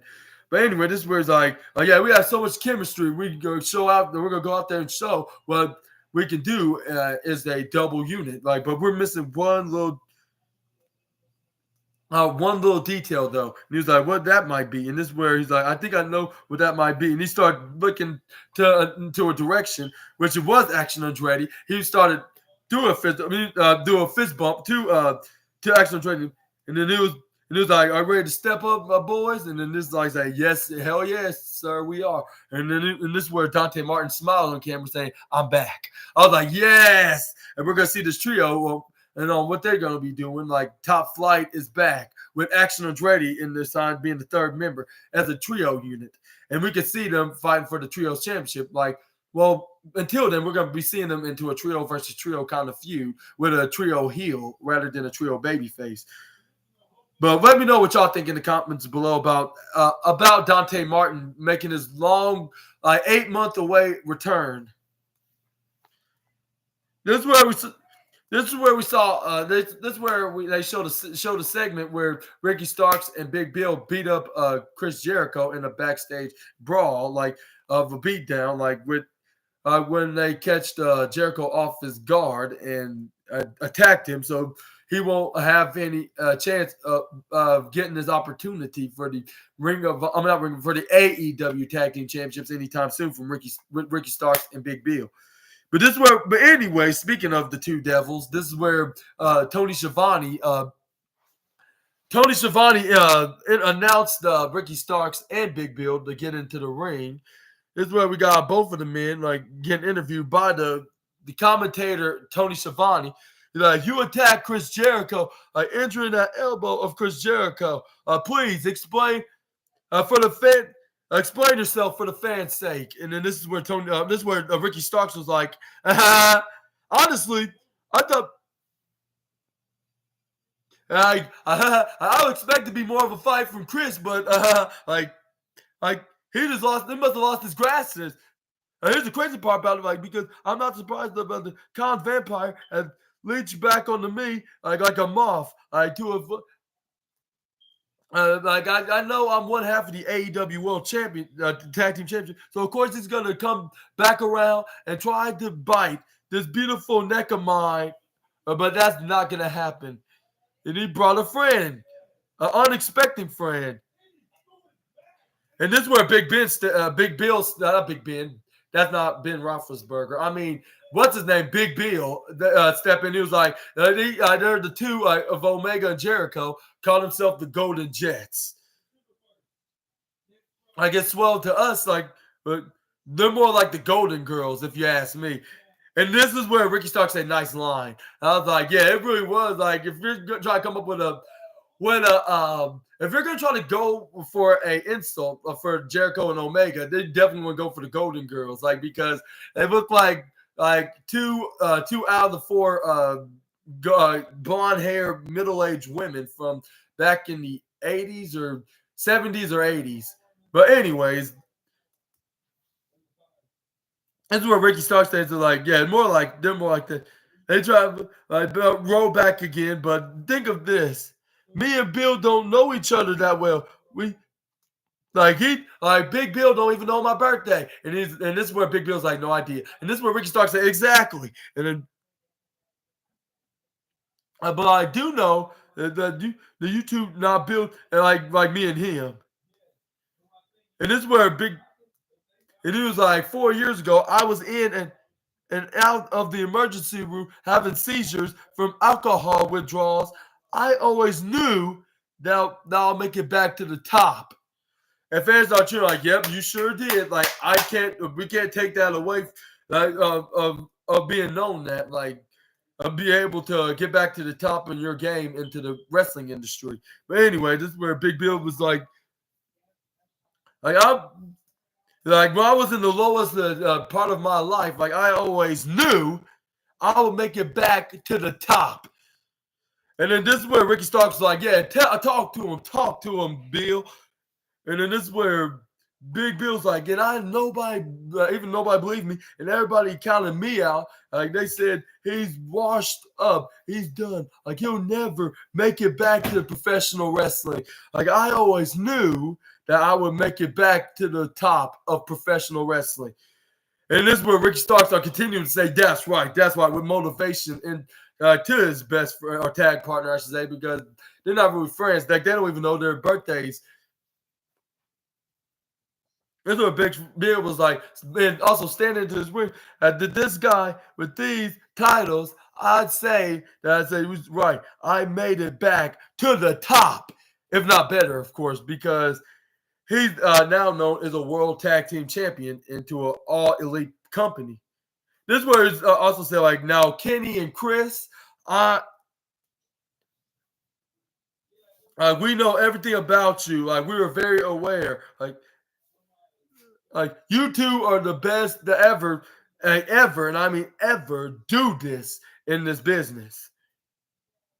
He's like, but I don't think that you two realize that you down with, like, we are angry and we are motivated and we are not going to beat the living hell out of you. We're going to totally embarrass you in our future tag team match. I was like, Kareem and Magic that we are, Shaq and Kobe, Jordan and Peppador, like he was naming all the basketball icon power duos like that, like comparing themselves as those guys like 7-footers and like 6-footers in the basketball game. Like they're like that in the wrestling game, Ricky Starks and Big Bill. But and who do you think's gonna win this future tag team match with Kenny Omega and Chris Jericho against Big Bill and Ricky Starks? Y'all let me know down in the comments below. And also, do you think Don Callis and and Powerhouse Will Hobbs is going to interfere in the match? Only time will tell, when the match is and what's going to happen. Only a matter of time. But anyway, this is where Big Bill's like, Chris and I don't see Jordan out of y'all. I don't see Pippen. I don't see Kukoc. I don't see Kerr. I don't see Longway. I don't see Rodman. I don't see Harper. I sure as hell don't see Bill, Bick, and Wellington. And he's like, when I look at you two guys, like all I see you guys on the dudes, like that hand, Michael Jordan, his bazooka Trumboga, bubble gum before lineups are starting. And the fans.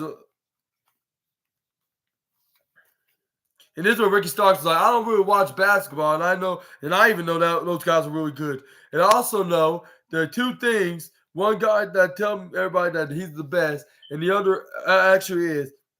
After you're done with me and Big Bill, I'm gonna let you know a thing because Ricky Starks like his gum minty fresh, and then Big Bill's like his big red baby. And that's where Rick Starks dropped the microphone. This is where Big Bill pretended that he had the big red bubble gum and started chewing it. And then this is where they walked off, like with a theme song on. But yeah, we're gonna move on to the next. We're gonna move on right on to the vignettes with Jay White and Roosh about who. Like with them and Swerve Strickland and everybody else into the golden side of the also the golden league side, the gold league side, like which they had something to say respectively on who's gonna win the Triple Crown AEW Continental Championship. And this is where Swerve Strickland even said, like, I'm gonna be known as Swerve Strickland, a champion. And this is where Roos is like,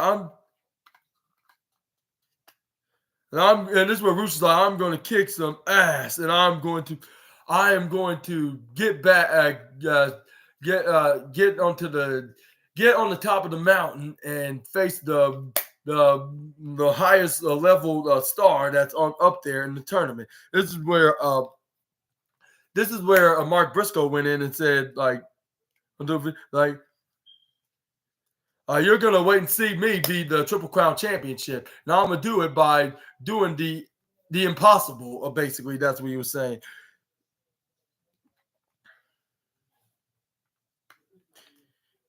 And then this is where Jay White took a shot at everybody. Got 0 points, saying like that the time's ticking, and then all y'all have is 0 points or something like that. And this is where. This is where Austin Colton goes like, this is where it's like, we got 2 words for you, and they put the guns up. This is where they put in what's his name's vignette. Swerve Strickland saying, "Whose house? Swerve's house." But this is where we got Keith Lee in a simple squash match against, I would say against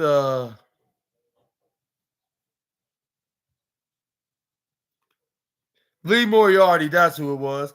Even though it wasn't that much of a squash match, but we all knew who's going to win. Like, I'll say Pop, and most likely also the size advantage too. But besides that, we all know who's going to win because Keith Lee is too much of a big star of losing a match like this. This is where Lee Moriarty said, "I'm ready for it. Come on, I'm gonna fight me." This is where Keith Lee started hitting those chops so hard he fell right back. This is where he tried to run, and this is where he tried to hit a couple of strikes right on the Keith Lee. He runs right to the bottom corner ropes. This is where he tried to run like the Keith Lee, but he gets pounced right onto Keith Lee. Like vintage Keith Lee, of course. This is where Keith Lee's like, this is not going to be hard. This is where he put him right to the lower right corner, I believe. Or not the lower left corner, my apologies. This is where Irish whipped him right towards the right-hand corner. This is where he tossed him to the other side. This is where he went on the outside. This is where he started walking it out because he was getting brutally beaten by the Limitless one. This is where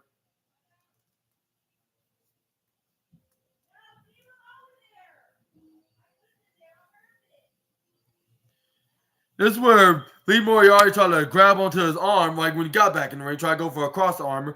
This is where Keith Lee's like, nope, not today. You might as well get up this way. Lift him up. I thought he was going to go for a spirit bomb, but he lifted him up right on his feet. This is where Lee Moriarty tried to hit a right leg roundhouse kick right in the midsection of Keith Lee, but he blocked it with his double arms. This is where he hits a large and most dangerous clothesline in all of sports entertainment. This is where Keith Lee said, "No time, no more time for fun and games."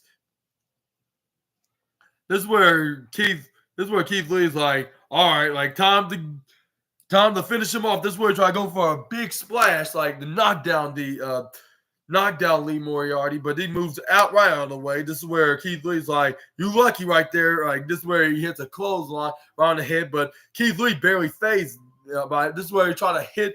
This is where he tried to hit him face first right into the lower right top turnbuckle, but nothing was not phasing Keith Lee. Like nothing was not gonna put him into the face. And he was looking right at Lee Moriarty. He's like, "Are you serious?" And he knocked him down and pushes him like a piece of paper, which he went backflipping on the other side. This is where he tried to run right into Keith Lee. He tried to go for a big boot right to the face of the Limitless One. This is where he tried to go for a mid-road running bulldog, which he landed right in the middle of the canvas. He was grabbing onto his back, but there was nothing that was going to bring down the Limitless One. He tried to go for a pin, but he only got a 2. This is where Lee Moriarty was like, "Yeah, let's do this." This is where Lee Moriarty's like, "Come on, get back." And this is where Lee Moriarty's like Tiger style, I'm gonna release the Tiger off of Keith Lee. I was like, if you're gonna release the Tiger, like you would have already been done doing it.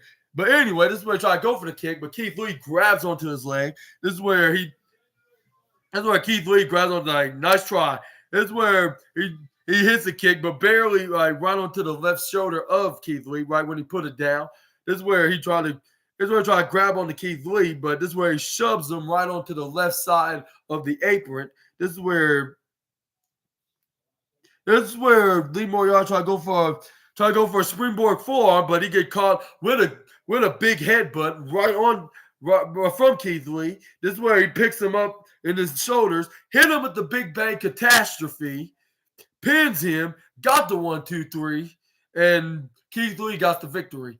Now I'm thinking, like, when are they gonna finish off the feud with him and Swerve Strickland, because they still haven't finished that feud. Like ever since him and Swerve broke up back since last year, of course.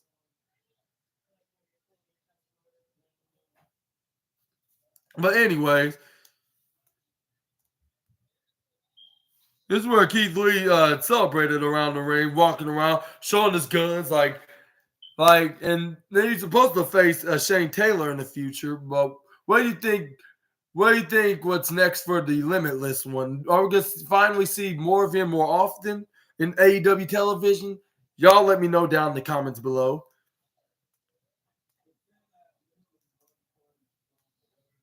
Up next, we got the main event of the evening, because it's it's Eddie Kingston taking on against Brody King in the main event in the Continental Classic tournament in the first round onto the Blue League, like with Keith Lee and Brody King, like to see who's going to get the 3 points and what's other participants going to get the 0 points. But this is where Keith Lee was in backstage interview. Before the match started, we got a backstage interview with Keith Lee, with Lexi, like saying, like, TNT brought me an opportunity. I'm here now to take it. And I say take it, I'm going. I'm saying that I'm to take it from you, and you. You are one. Like, I know what you are, and I am going to bash it out of you. Well, he didn't say bash it, but he was like that. He said something like that. But anyways, he walked out of the backstage interview after making his point to the whole entire AEW locker room. But anyways, this is where we do get the main event of the evening. And it was the reigning defending, Ring of Honor World Champion and the New Japan Strong Openweight Champion against Brody King, which they locked their horns, which metaphorically it's their arms, which Brody King put Eddie Kingston right to the lower right, not lower right, the upper left corner, which the referee was like, okay, no, I get off like 1, 2, 3. And this is where he had to get him off, or he would get DQ'd and earn himself zero points. This is where Eddie Kingston got on him and hit him with a headlock. This is where Brody King started trying to let go of the this is where he tried to free himself from the current Ring of Honor World Champion and New Japan Strong Openweight Champion. This is where he Irish whip him right onto the left corner ropes. This is where he tried to go for shoulder tackle. But this is where Brody King was still standing. He's like, you cannot bring me down. Like, you got to do better than that. He shoulder tackles Eddie Kingston. This is where Eddie Kingston bounces back and shoulder tackles him. Like, no man was not phasing from the shoulder tackle. Like, no, none of these men was going to get brought down, like, basically, I should say. This is where Brody King hits a shoulder tackle right onto Eddie Kingston, but Eddie Kingston bounced right back on it. They are doing a shoulder tackle kind of war onto each other. This is where he's like, which one are you gonna? This is where Eddie Kingston hit the knife edge chop right onto Brody King, like, to bring him down. This is where he hit the knife edge chop to Eddie Kingston. He's like, are you kidding? Like you gotta do better than that, Brody. And then hits a knife edge chop right into him. This is where he started hitting. This is where Brody King started hitting the knife edge chop to Eddie Kingston. This is where Eddie Kingston hit the chop on him. This is where he started hitting back and forth, like going to the back and being back and forth onto Gunther's envy list, just like Daniel Garcia, and Willer Yuta and Shibata. They are lucky tonight because Gunther had to wrestle tonight on Survivor Series, which we're going to talk about this right after this video review, which is going to be at Survivor Series. He defended his Intercontinental Championship against The Miz. But anyways, this is where Brody King won the chopping war, which I believe Gunther's going to give him a bonus add him to the MV list, put his name into the bonus list, I should say. This is where Brody King closed on him right to the lower left corner of Tina the Turnbuckle. Boom, bringing him down onto the bottom turnbuckle. This is where Brody King was like, woo, woo, woo, like, roar, and hits him with a cannonball. Like, that was very devastatingly hard, like, right onto the head of Eddie Kingston and into right through the bottom turnbuckle. This is where Brody King was like, yeah, I don't think he's getting back up anytime soon. This is where the referee told them not to go out there, but I don't know why. But he started his 10 count warning to Eddie Kingston, and because he was in the outside ring, and if he didn't get back in there soon, he would get counted out. Now it count as a loss into this tournament. But this is where Brody King hits a big boot as soon as he gets up onto the lower corner turnbuckles. I'm not turnbuckle, apron, the ring apron.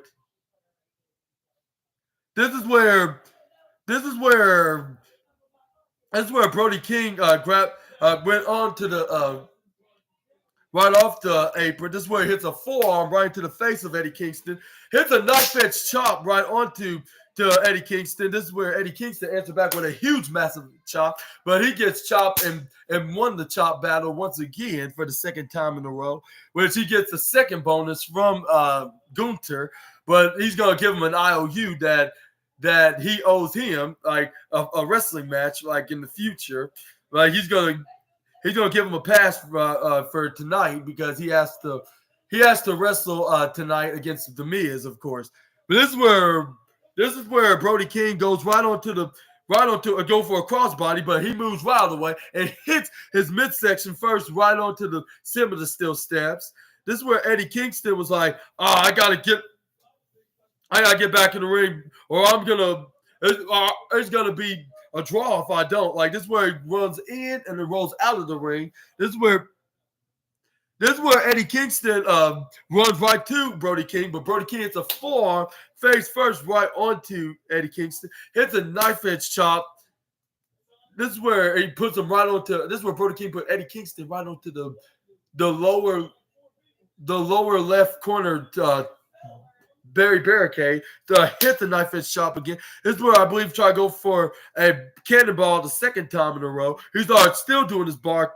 No, it was he wanted to do a crossbody right on to Eddie Kingston while he was sitting on the chair, like bending him in the chair at the same time. Of course, when Eddie Kingston barely still hanging. This is where Brody King throws Eddie Kingston back in the ring, puts him right through put him on the right corner ropes, and then trying to choke him out like into the ropes. This is where Eddie Kingston was like, "No, I will never surrender." This is where Brody King goes for a body slam right onto Eddie Kingston. This is where he try to go for a running senton. This is where he hits him and he bone crushed Eddie Kingston's ribs. This is where Brody King was like, okay, everything is working according to plan. This is where he started continuing his beatdown. This is where he tried to go for a pin cover, but he only got a 1-2 2.9 AKA. That's where he started continuously beating down the Mad King. Like, this is where Eddie Kingston somehow got back up, hits him with a I believe it was an underhook suplex. This is where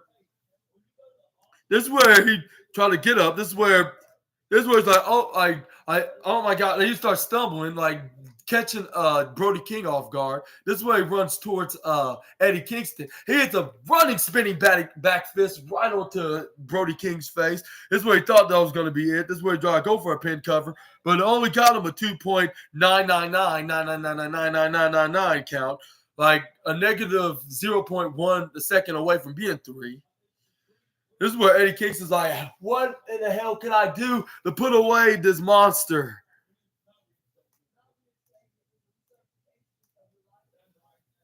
This is where the referee started doing this count. The both men in the ring because they both were down, and if they don't get down up on by the count of 10, it will be a draw, and they have to share 1 point like from one another into this tournament, into the scrambling tournament.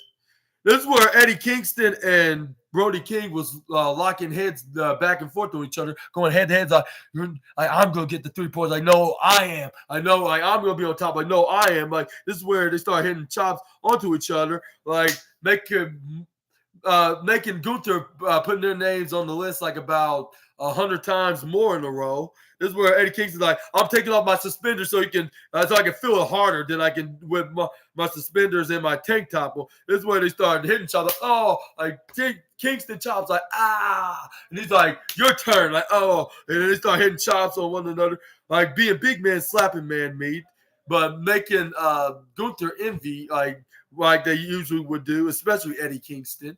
This is where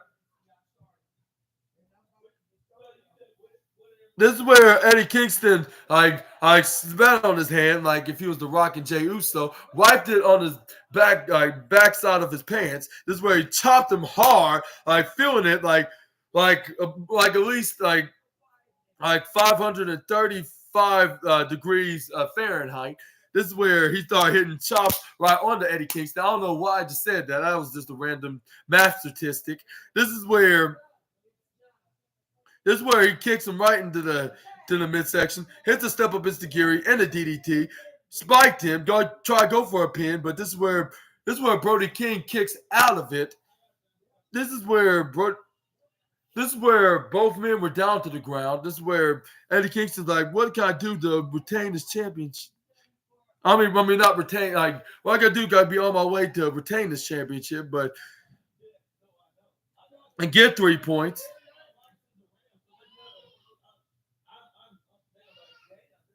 This is where Brody King got him down to the ground with a clothesline to hell. This is where he was like, and he tried to.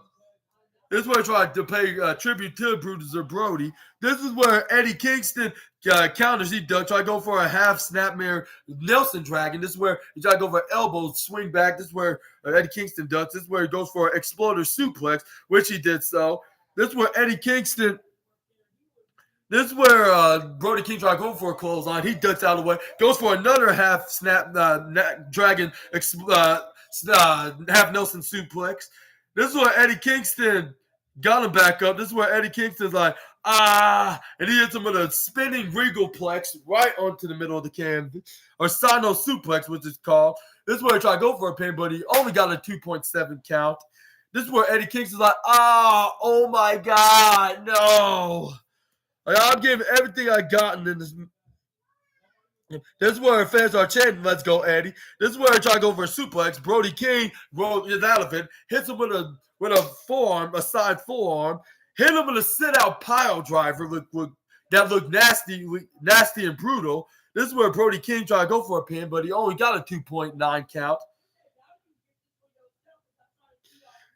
But this is where Eddie Kingston's legs was right on the outside, like right onto the apron, side, which would count as a rope break. Whether if he didn't got his shoulders up, the referee saw it because he let everybody know in the match that it was out of the ring. This is where Brody King hits a forearm right into the face of Eddie. This is where Eddie answered back with a strike of his own, I believe. But he couldn't do really anything because Brody King was giving him plenty of right forearms and hands to the face. He was like, come on, Eddie, show me what you got. He's like, come on. You don't have nothing? This is going to be too easy for me. And he struck him a right hand again. This is where he was like, goodbye, Eddie. This is where he tried to bring him down with a huge, massive clothesline. But this is where Eddie Kingston got dug down right on time, hit him with the back fist right onto the head of Brody King. But he still was up, but even though he was still dizzy in one hand, this is where Brody King boots Eddie Kingston right into the face after bouncing back from the right corner ropes. This is where he go for the power bomb, which he got the sit-out power bomb, and got the 1, 2, 3, and scored three points over Eddie Kingston. Which, that doesn't mean that Eddie Kingston lost the Ring of Honor and the New Japan Strong Openweight Championship. He still got a long way to go for that. But he still got a lot of catching up to do. After this big loss against the third member of the House of Black, more like the second member because he was added to the group right before Buddy Matthews was on. He was like his big henchman, Malachi Black's big henchman at the time when it was just a duo of them. But yeah, we got Brody King as the winner. He's still at 3 points just like Claudio. And then I believe Bryan Danielson and Andrade El Idolo will be in a later date, perhaps at this upcoming Wednesday night Dynamite.